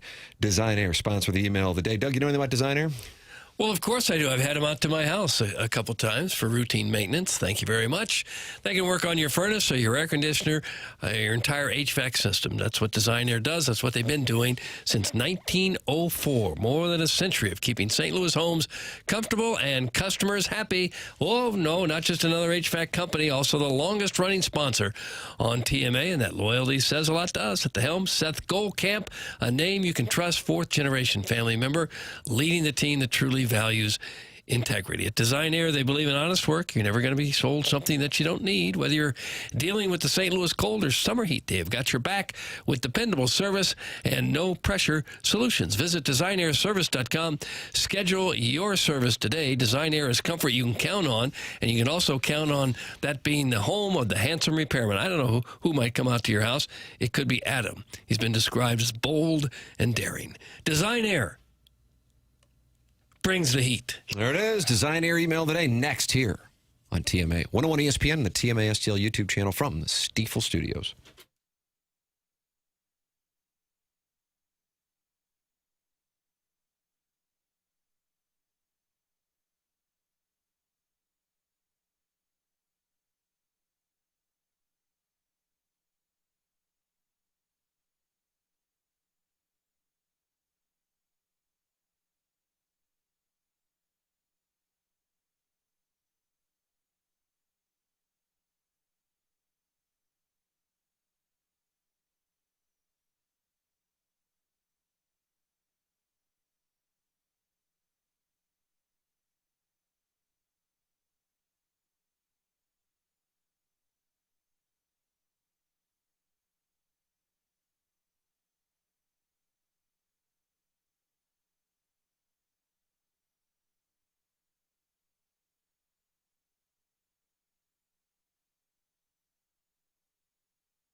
These eyes cry every night for you. These arms they long to hold you again. Boom, boom, boom. The hurting's on me, yeah. Talk about the hurt. And I will never be right. No. Yeah. You gave a promise to me, yeah, and you broke it. You broke it, honey. Do. These eyes are crying. These eyes have seen a lot of love, but they're never gonna see another one like I have with you. These eyes. Intentionally bad? No, these guys think they're good. It's Michael Cera. It's TMA 101 ESPN. Get involved on the program by texting in 314-399-9646. If you don't have a text inbox name, it hurts your chances of getting read. Politely say, hey, Jackson, you know, we might see the world a little differently, but why? I sure would like to have this name in the Air Comfort Service text inbox. And I bet Jackson had... Yeah, when you say why before that next clause, it really helps. 314-399-9646. You can also talk it over with other TMA listeners in the TMA STL YouTube chat. 263 friends have gathered in the Michelob Ultra YouTube chat. Chairman Kurt is in there talking it over with I Hate Paper Straws and Bach Hog. And it won't flush. So they're in there. Oh, no. Good conversation this morning. But, Doug, this is it here. I mean, we're after this Jeremy Rutherford two-part questions brought to you by Mark Hanna and the Mark Hanna Evergreen Wealth Strategies 9 o'clock hour. Now we've got it. It's it. It's all culminating right here. Seth Goldcamp's Design Air Heating and Cooling Email of the Day. The Email of the Month winner is going to be decided right now, and whoever wins out of the final three who tied in the month of March gets a $5,000 garage door from Jason Gosrow and Schaefer Door Company. It's time. This is a big moment. For the Design Air Heating and Cooling Email of the Day. Now, we will get to those final three momentarily, but other emailers have sent in competition today. Because for them, it's day one. It's day one. It's an opportunity to win April. And win $11.10. That's correct. Tim's not perfect. Dramatic pause. April Fools. Funny. Absurdly ridiculous joke. But what is no joke is my desire. So, Doug, write this down. Take a little note to remind you, in case you didn't know. Tell yourself I love you, and I don't want you to know. Write this down. So use it as a bookmark. Stick it on your refrigerator door. Hang it in a picture frame up in the studio. Well, you'll see it for sure. I want to see you naked. What? That's from Elliot's kid brother, Mike. Then the middle name is Cropey. I've never heard that name. No. Must be like a family name. And the last name is Ness. Elliot's kid brother. Last name is Ness, as in Elliot Ness. It's his kid brother, Mike. Was it Eric B. and Rakim who said, putting brothers to rest like Elliot Ness because I don't like stress? Am I right? Was that Juice? Know the Ledge? I just don't know. Omar Epps and Tupac? Wish I could help you. Guys, the first step in fixing a problem is admitting that you have one. Below are just some of the texts I've sent into the show this morning, and I'm taking a real long look in the mirror and holding myself accountable. Michael Jordan cucked Clyde the Glide. Ellen, I'm a short, overweight 46-year-old man, and I've got an extra ticket to the Cards game today. Are we doing this or not? Doug, would you like to know what I'm doing with my free hand right now? No. Please send help ASAP. That's from the unknown DJ. Unknown DJ. Morning, fellas. Just a little reminder of who you are and the people you cater to. The literal first topic of the day today was Cardinal baseball, and that's fine. That's reliable. But instead of mentioning the first successful team ABS reverse call or the 3-0 shutout or anything else, you bring up attendance and then specifically the new fancy all-you-can-eat ticketed area. Within minutes, Martin is calculating the best way for the South County, St. Charles, Huntley Fats trifecta to get their value. Asking the important questions like how to optimize their order, being limited to 3 items. Waiting is the worst when you just want to gourd your innards with plump dogs and sugar water. This show talks about the topics other shows are afraid to cover. Bless you and all your kin. Doug, that's from Biscuits with McGravy. Biscuits with McGravy. I would like to put in my 2 cents about the email of the day giveaway. I felt a bit ostracized since these promotions have started. I'm sure garage doors and HVAC units are good prizes for most people, but my most prized possession is the 20-year-old camper I was able to buy after my mom got her settlement from slipping in a gas station bathroom on a human mud puddle. Oh, gosh. That camper once was glorious, but after the thousands of mice that have been birthed over the years under the linoleum flooring, it could really use some carpet. So my suggestion is for a new flooring business to sponsor an upcoming month. My wife really favors shag carpet, and she says if I win, she'll let me watch when Doug comes over. And then... No, maybe that'll do it. That'll probably wrap it up. That's from the Tin Man. Tin Man with a nasty email. So there's mice giving birth under his linoleum floor? I suppose that's possible with a camper. I didn't even think of that, but you probably have to watch out for that if it sits outside all the time. The mice delivery room? Well, the mice would get up in there. You know. And now, Doug, our 3 finalists for the month of March. Okay. Sweet mother of mercy. Here we go. Unbelievable. Okay. Well, we were discussing the importance of screen presence in film class last night, and naturally the conversation turned to which local media members we'd want on top of us. Oh. Most of the votes went to Steve Templeton, but when one of the girls suggested the hot hunk who talked about the sports, I didn't know if she meant Doug, Martin, or Frank even. But it seemed the perfect window to pitch my TMA screenplay to them. Doug, you were absent Monday, but to fill you in, the opening scene saw Little Jack and Marshy establish a forbidden love in the midst of radio wars.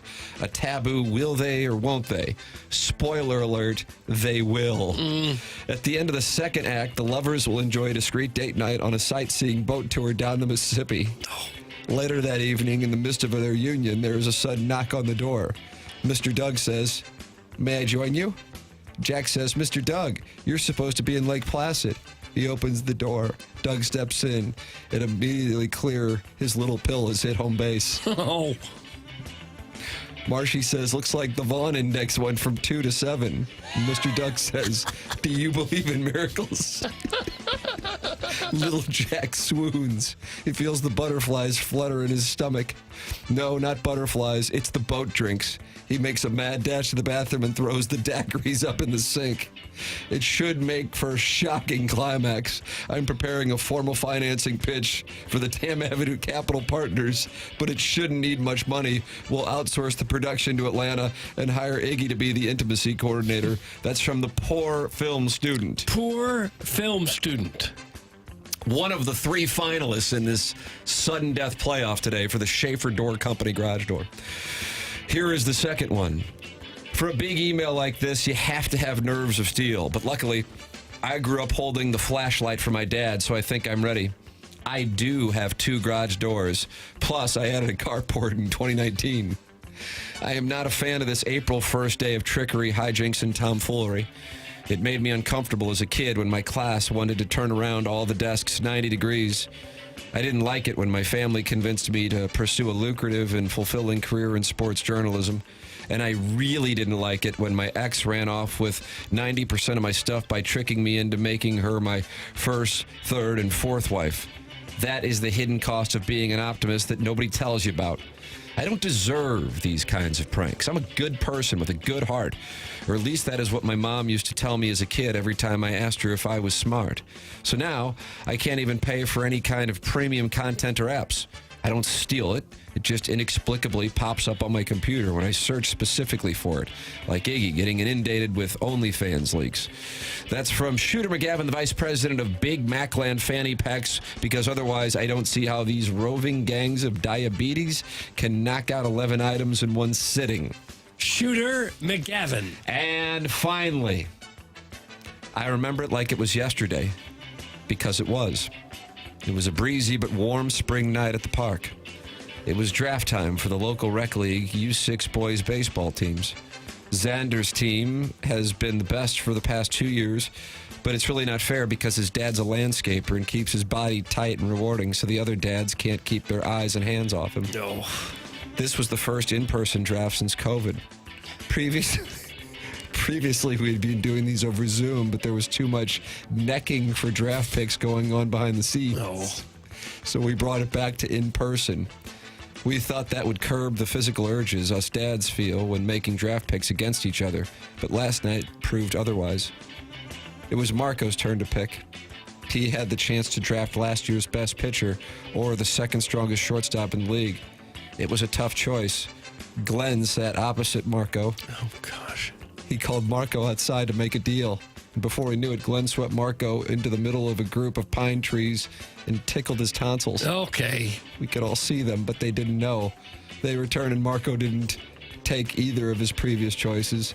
Instead, he took a chubby catcher kid whose mom always brings good snacks. I was up next. A bead of sweat dripped from my brow. Xander's dad examined me from across the table as he chewed on his Zyn pouch. I was faced with two options: draft my own son and not get a Zyn swap kiss from Xander's dad, or let him draft my son in exchange for that sweet kiss.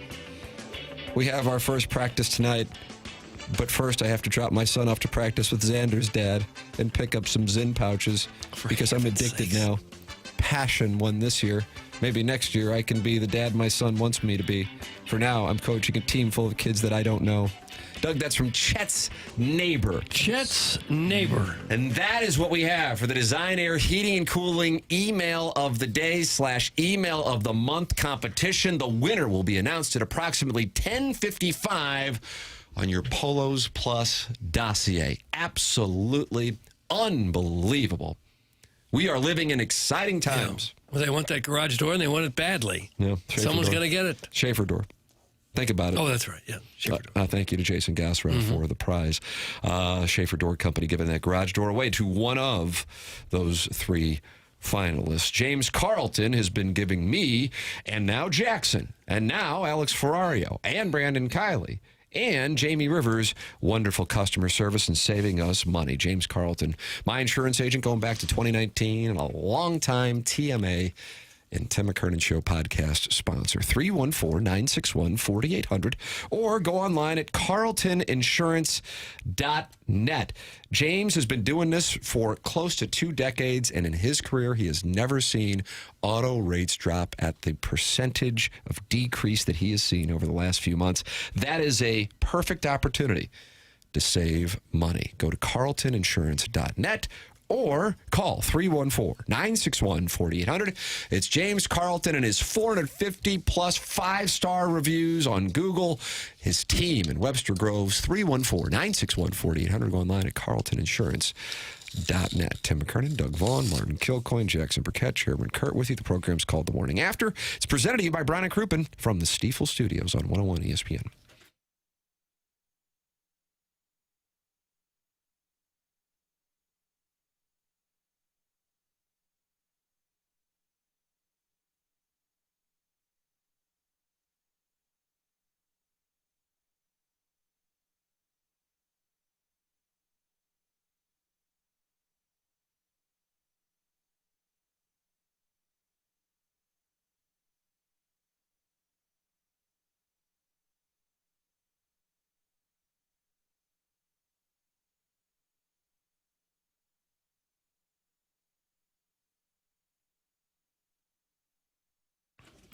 For over 135 years, Stifel has been a trusted name in finance, headquartered right here in downtown St. Louis since 1890. What does Stifel do?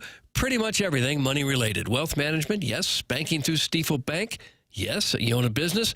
Well, they've got a full-service investment bank for that, too. Basically, if it involves finance, Stifel has a solution for you. With 12 offices across the St. Louis region, more than 400 nationwide, Stifel combines local experience with national reach. Unlike many firms, Stifel isn't bank-owned.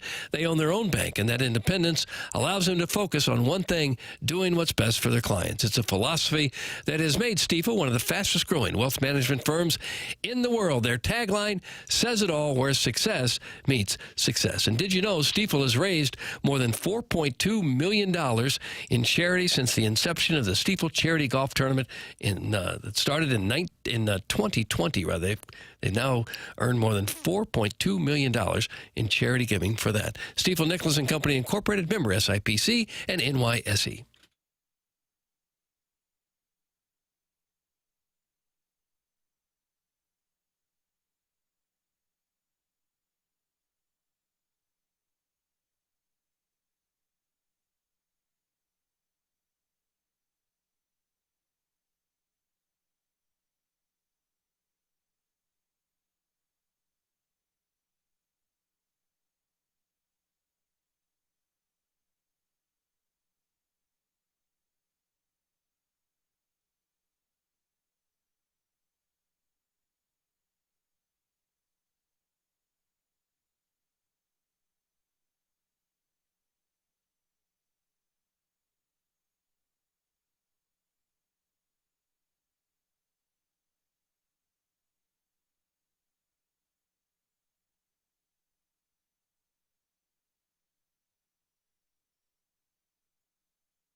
This is Jackson with a SportsCenter update brought to you by Universal Windows Direct. Cardinals Mets rubber match today at 12:15 with Matthew Liberatore toeing the slab for the Redbirds. That was another SportsCenter update brought to you by Universal Windows Direct. You'll be saying, I love my windows.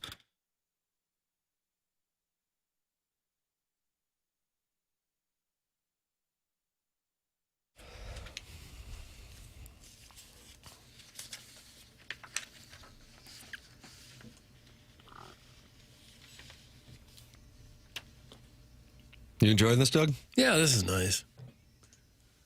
What do we have your papers? This is Seals and Croft. Seals and Crofts. Thank you.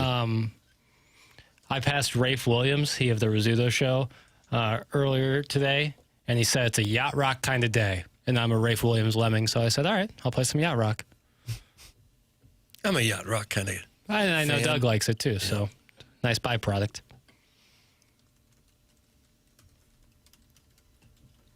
I've never heard this song, I don't think. Pretty good, though, right? Yeah. They were pretty big there for a few years. Early 70s. Martin and I were out in the hallway talking bad about you guys. And also talking about, I said, hey, you supposed to go down to Busch Stadium today? Because you can hear the rain on the roof here at Hubbard Radio in Creve Coeur. And taking a look at the radar, the storms in Missouri extend back to the Springfield area. So this rain could continue throughout the day. And I'll be curious to see how they handle it, because now with the schedule the way that it is, if I'm not mistaken, Doug, this is the last time you're going to see the Mets here until the NLCS. Oh, well, could be. So the Mets want to get the game in because they don't want to come back, but they would also like to leave because they don't want to sit around all day in the rain, and they want to get to where they're playing next. That's correct. Yeah. So they're torn. Remember that song, Natalie Imbruglia, 1987? Was she like an Australian soap actress, and then she had that hit, Torn? I wish I could help you. At some point, you're going to have to start doing show prep, man. Just at some point. Got to do show prep. They cannot play tomorrow because they are heading out to San Francisco to take on the Giants. Now you're like, oh, that must be a West Coast road trip. No, after that, they come back to New York and play the Diamondbacks and the A's. Because part of you would go, well, maybe while they're out there, visit the Phoenix area and then fly up to Sacramento where the A's are hanging out for a couple years before they're going to play on the Strip for traffic reasons. Sure. But no, they're going to play the Giants in San Francisco tomorrow, so they don't have the off day tomorrow to play the Cardinals. Right. They fly to San Francisco, back to New York to take on the Diamondbacks and A's, and then they fly over to L.A., and then they fly back to Chicago to take on the Cubs. That's kind of rough. I'm telling you. Who was it when we were shaving strokes? It was one of the boys when we were playing with Dustin May and McGreevy. Yeah. And it must have been May because McGreevy's early in his career. For sure. Like you don't understand how much that matters to some people when they're playing and making decisions on free agency. Yep. And I think it's actually played a role in part for the Mariners over their time. Yeah. that is it's brutal. It's tucked away. It was that Buffalo Bill who played Tuck Tuck Goose. I think so. Goodbye Horses. Can't hear that song the same anymore. I was looking at this, if it's rained out today, who gets the call? I've seen before a game, the home team has the authority to postpone an MLB game due to the weather. Once the first pitch is thrown, then it's the umpire. But if the teams are playing their final series of the season, and I guess that could be it, right? This would be that. Then the authority shifts to the umpires. So the umpire will make the call. I got to check and see if the numbers move to lower than 7.5. Doug, you released a play on the under earlier. Mm-hmm. Jackson, we might have a fiduciary responsibility to our families, our heirs, heiresses, to really have a long talk about you could already have a long talk about the under, even if it was sunny and 75 degrees with Peralta and Liberatore there on a day game with a getaway where the Mets have to fly across the country. But then you add the Peralta and Liberatore factor. Now you add the rain factor. The number on the under at 7.5 is holding steady. Doug, if you want to, if it's time to bet the bankroll, maybe this is our time. Yeah. I know you want to do the show for another at least 5 years, but this at least gives you the flexibility to maybe only do 4. Okay. Yeah, I'd like that. My time is short. Can we agree that Harrison Bader and Tony Vitello look so hot with their long hair poking from the rear of their hats? That's from Eric in the Central. Why do we have to agree to that? Why is that even a conversation? But do you agree? Why? Do you agree? I I haven't really noticed either one this year. Okay. A great start for the Giants. Well, they won their last two. They're not 2-3. Yeah, I think they opened with 3 straight defeats. Yeah, they didn't enjoy scoring, but here they come now. Sunday charge. And here the Cardinals sit in second place, tied for second. I notice you're changing the subject. Yeah, who says we're not contenders? What about Vitello? Come on, Bader. Oh, I haven't seen either one this year. I don't know that they look alike. Bader loves that crop top. Okay. Who's he with now? San Francisco. Jeez, oh, they're both on the same team. Are you right there together? like doing this to taunt the audience? Yeah. Jackson said the Canucks were the best team in the Central a couple days ago. Yeah. And now you won't acknowledge Tony Vitello and Harrison Bader's hair. Yeah. Our disrespect for the West Coast north of San Luis Obispo has been really unfortunate. It is noticeable. Bader has really bounced around since he left here. Yeah, but always Yankees, Reds, Mets, Twins, Phillies, Giants. Seems sought after all the time. Let me tell you something. I want everybody here to listen and listen up real nice like. Because the fact of the matter is I'm a superstar. There it is. Thank you.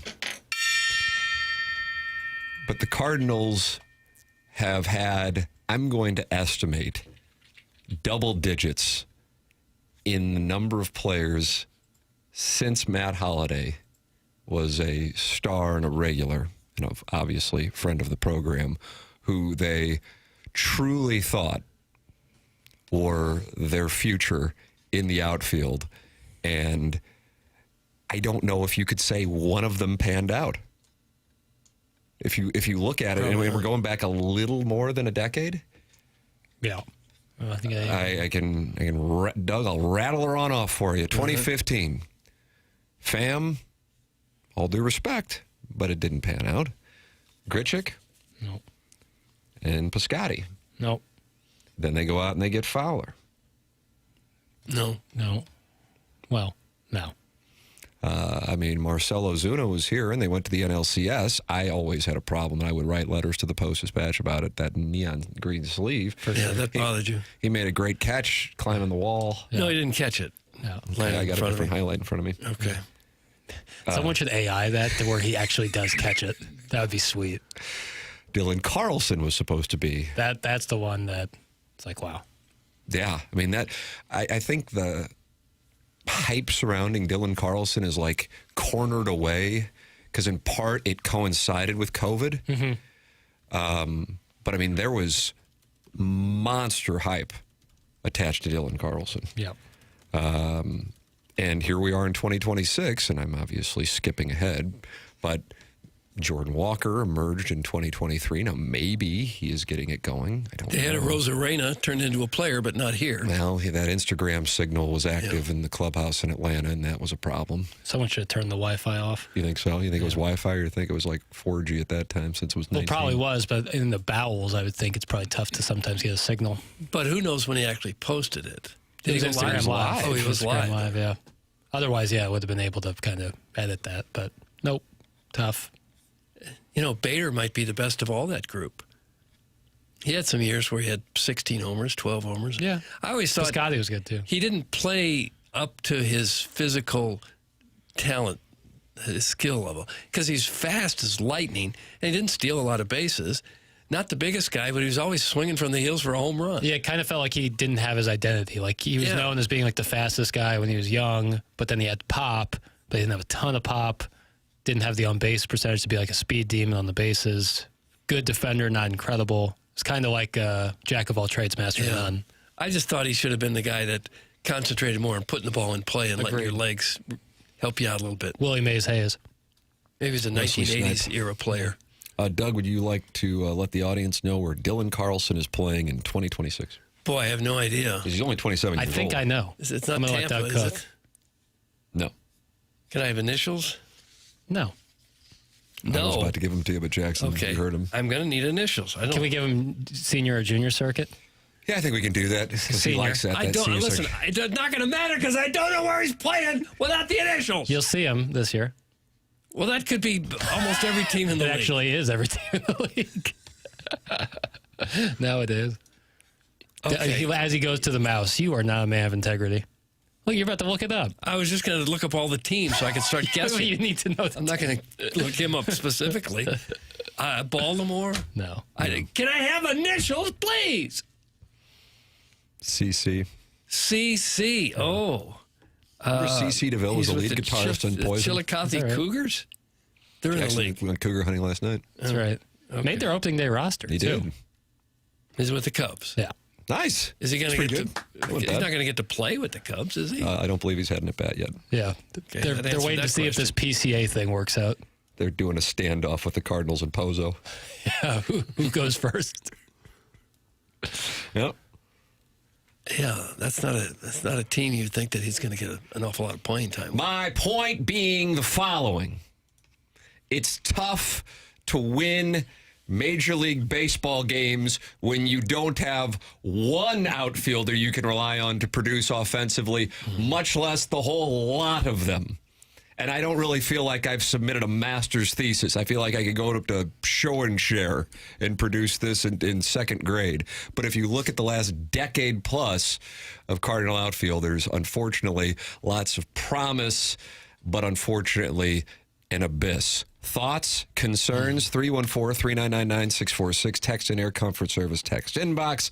And you are also welcome to call in the Callier and Thompson phone lines. Doug, you know anything about Callier and Thompson? Anything whatsoever? Well, I do, and you should too if you're looking to remodel your home at all. They do kitchens, bathrooms, basement, wine room, all over your house.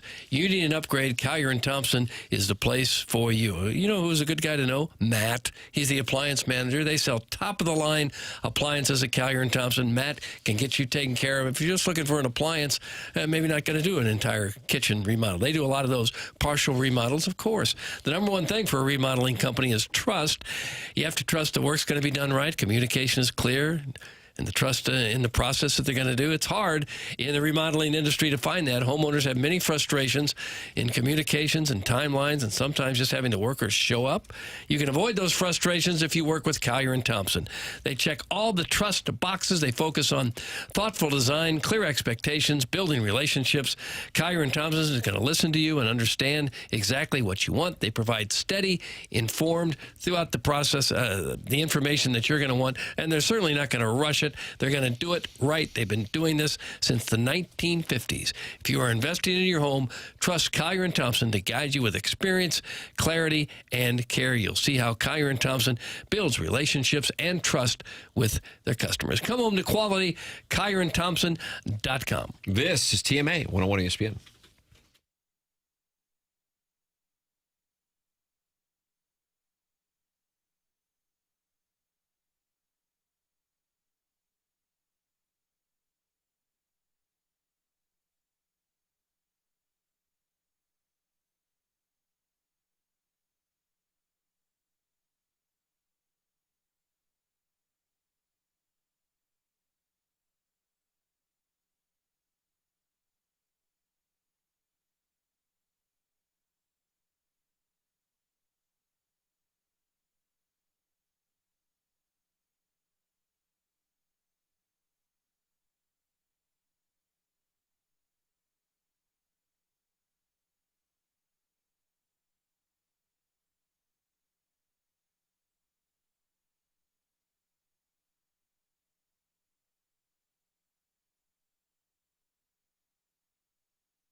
I don't know what's going on here. I think we're back.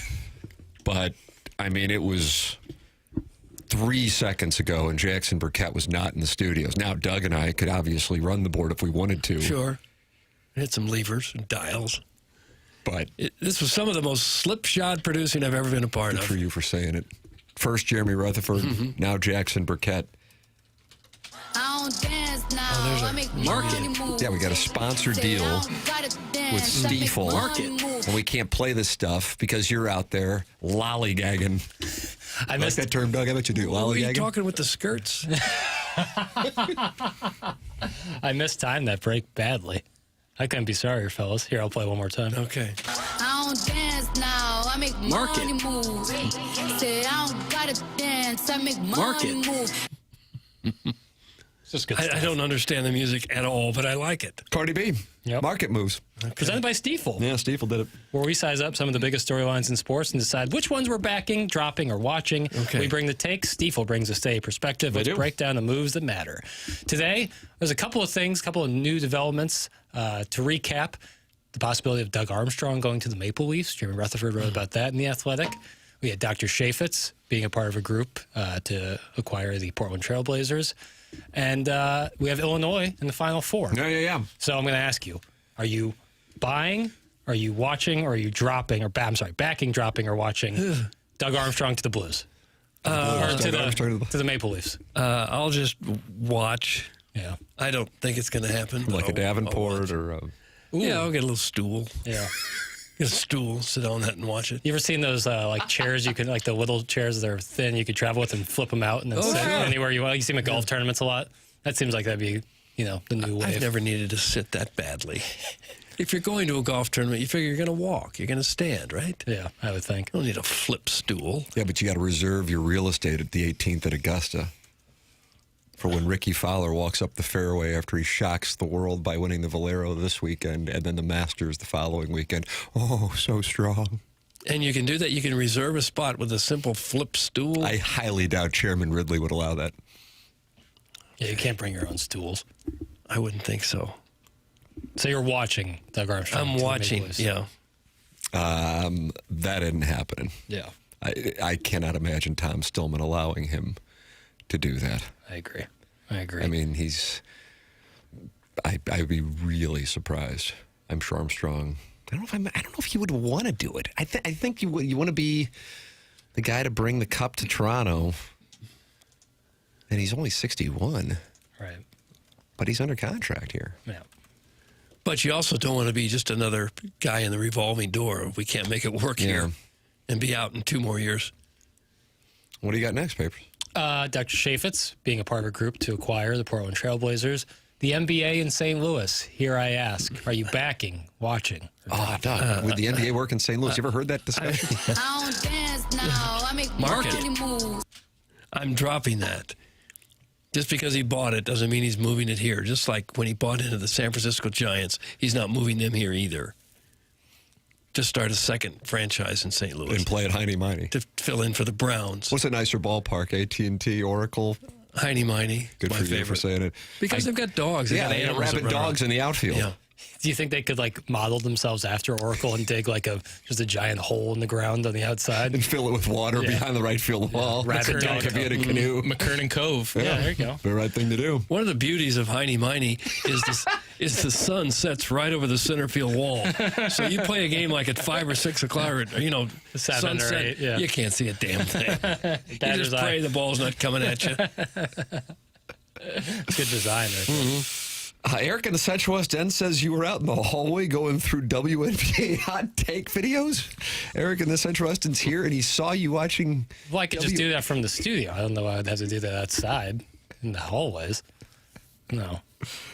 The final one, Illinois in the Final Four. ILL, 5 o'clock on Saturday against Danny Hurley. Are you backing them getting to the national championship? I'm on it. Yeah, I'm going to back them to do that. I am too. Because I'm hoping, just hope against hope that they can knock Hurley out of it.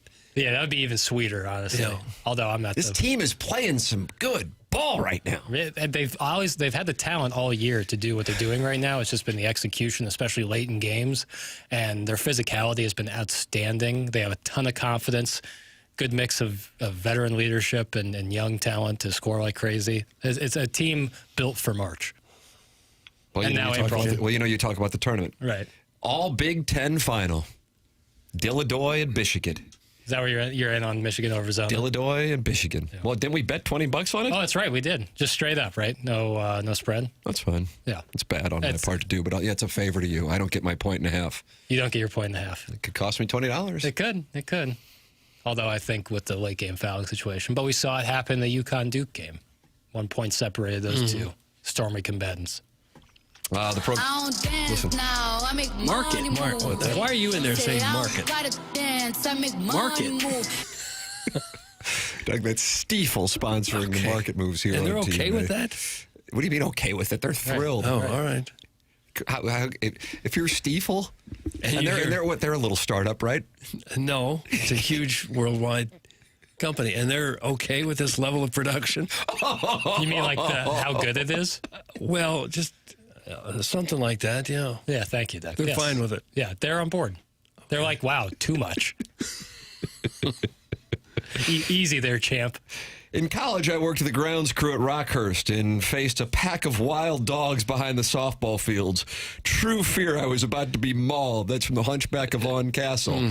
Well, let Harrison Bader know that's what's up for him if he sticks with the Giants, because they're moving to St. Louis and they're going to play at Heine-Miney. And Doug, there'll be wild dogs in the outfield and blinded ball players in the batter's box. It'll be charming. Yeah. What would you do if you're on the field and there's like a snake on the field? Would they stop the game?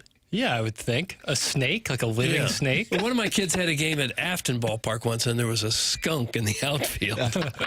And no one quite knew what to do. I wouldn't go touch it, that's for He just sure. kind of wandered off, thankfully, but there was a skunk in the outfield. Yeah, there was a squirrel on the field.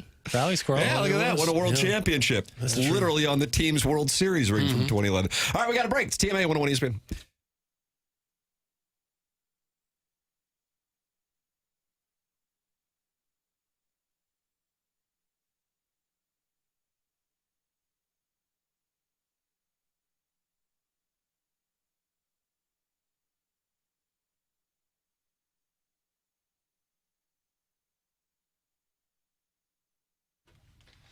Opportunities abound at FanDuel this week. Right now, FanDuel customers can get up to $300 back in bonus bets every day. New FanDuel customers get up to $300 back in bonus bets every day for 10 days. Here's how it works. Place any bet with FanDuel using your bet reset token, and if it doesn't win, you'll get up to $300 back in bonus bets every single day for 10 straight days. So visit FanDuel.com/local to sign up today. Jackson Burkett has a play for you right here, right now. It's a play I used using the exact bet token, and it's the under of half run in the first inning today's Mets-Cardinal games. Wow. The under of half a run. Two good pitchers on the mound. There might be a little offense. First inning, under half a run.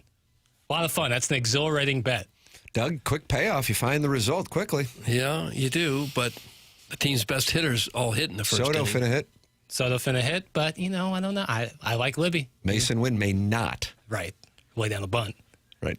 That's what you want out of your cleanup hitter. FanDuel, play your game. Visit FanDuel.com/local to sign up today. FanDuel, play your game. Must be 21 or older, present in Missouri. Bonus bets are non-withdrawable and expire 7 days after receipt. Tokens are received in increments of 1 per day. Restrictions apply. See terms at sportsbook.fanduel.com. Gambling problem, call 1-800-GAMBLER.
TMA 101 ESPN shows presented by Brown and Crouppen.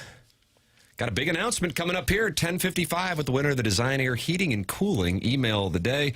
Jackson, you monitor social media for approval, but you also are monitoring it for Cardinal weather updates. Anything to report here regarding today's festivities? Doug, I'm going to set the over-under on attendance at 43,500. Oh, I don't know.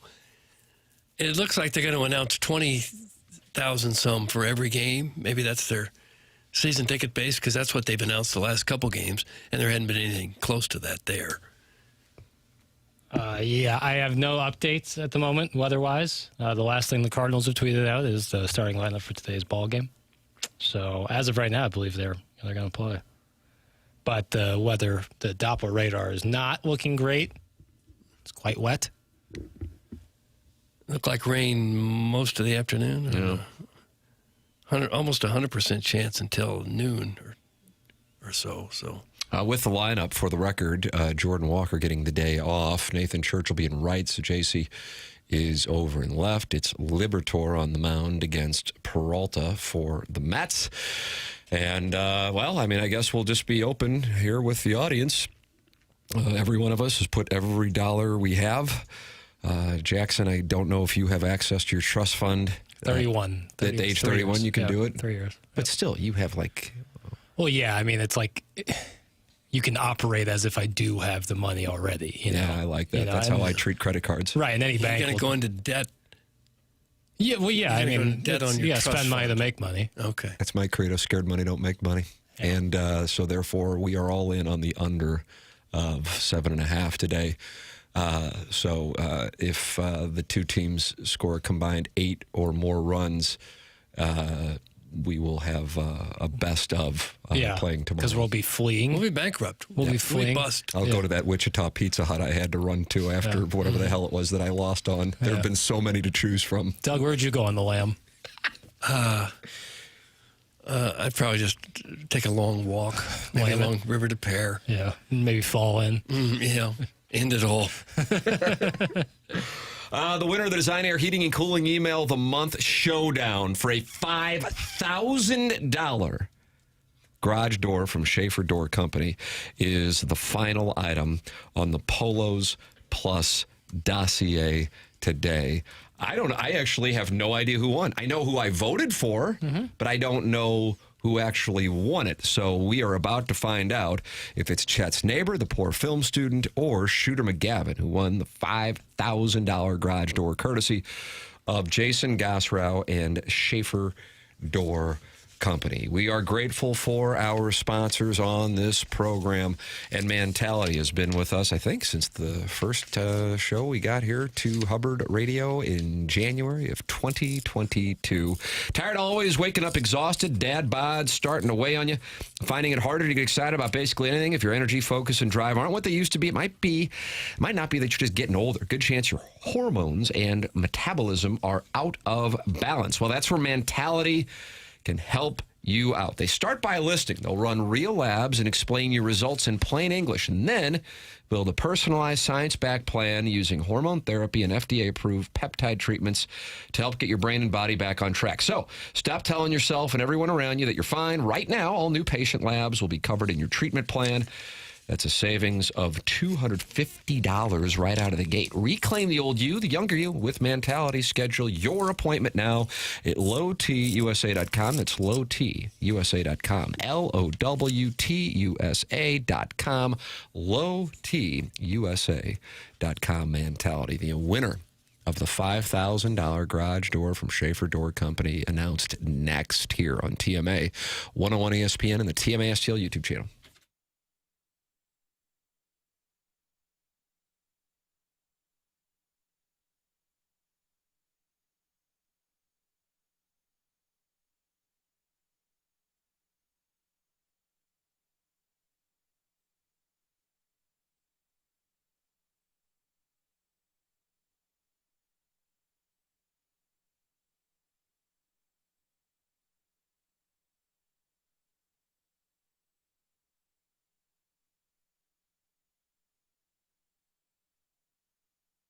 Tell you what, I am a VIP Auto Accessories lemming. I got a chance to get together with VIP Auto Accessories, Tommy Cebulka and Brian Grigg a few weeks ago, and super impressed. And I mean super impressed by the two of them. And they've been advertisers on the program before. It's great to have them back. And what stood out to me is they were treating the business like they had equity in the business. And it's not the case. They work there, but they're so proud of the business that they're passionate about it. And that's what you want if you're going to take your car somewhere, or your business is going to take your fleet of cars somewhere. It's VIP Auto Accessories, in business in St. Louis since 1979 with 60-plus employees, allowing for quicker turnaround times. Go to VIPAutoaccessories.com. They can take care of everything under one roof: commercial upfits, graphic solutions, hail repair and touch-up, and aftermarket. They do it all, and if they don't do it, so that means it might not be able to be done, because if it can be done, VIP Auto Accessories can probably do it. Window tinting is a lifetime warranty, and that's big when the weather warms up. Keep your kids cool in the car this summer with window tinting, and of course hail repair now in storm season. That is big this time of the year. Go to VIPAutoaccessories.com for all your commercial vehicle upfit needs. Ask for Tommy Cebulka. And for all your aftermarket vehicle accessories needs, ask for Brian Grigg and tell them that TMA sent you. VIPAutoaccessories.com.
This is Jackson with the Sports Center update brought to you by Saliga Heating and Cooling. Blues and Kings tonight right here on 101 ESPN with pregame at 7, puck drop at 8. That was another Sports Center update brought to you by Saliga Heating and Cooling, a Daikin heating and air conditioning dealer.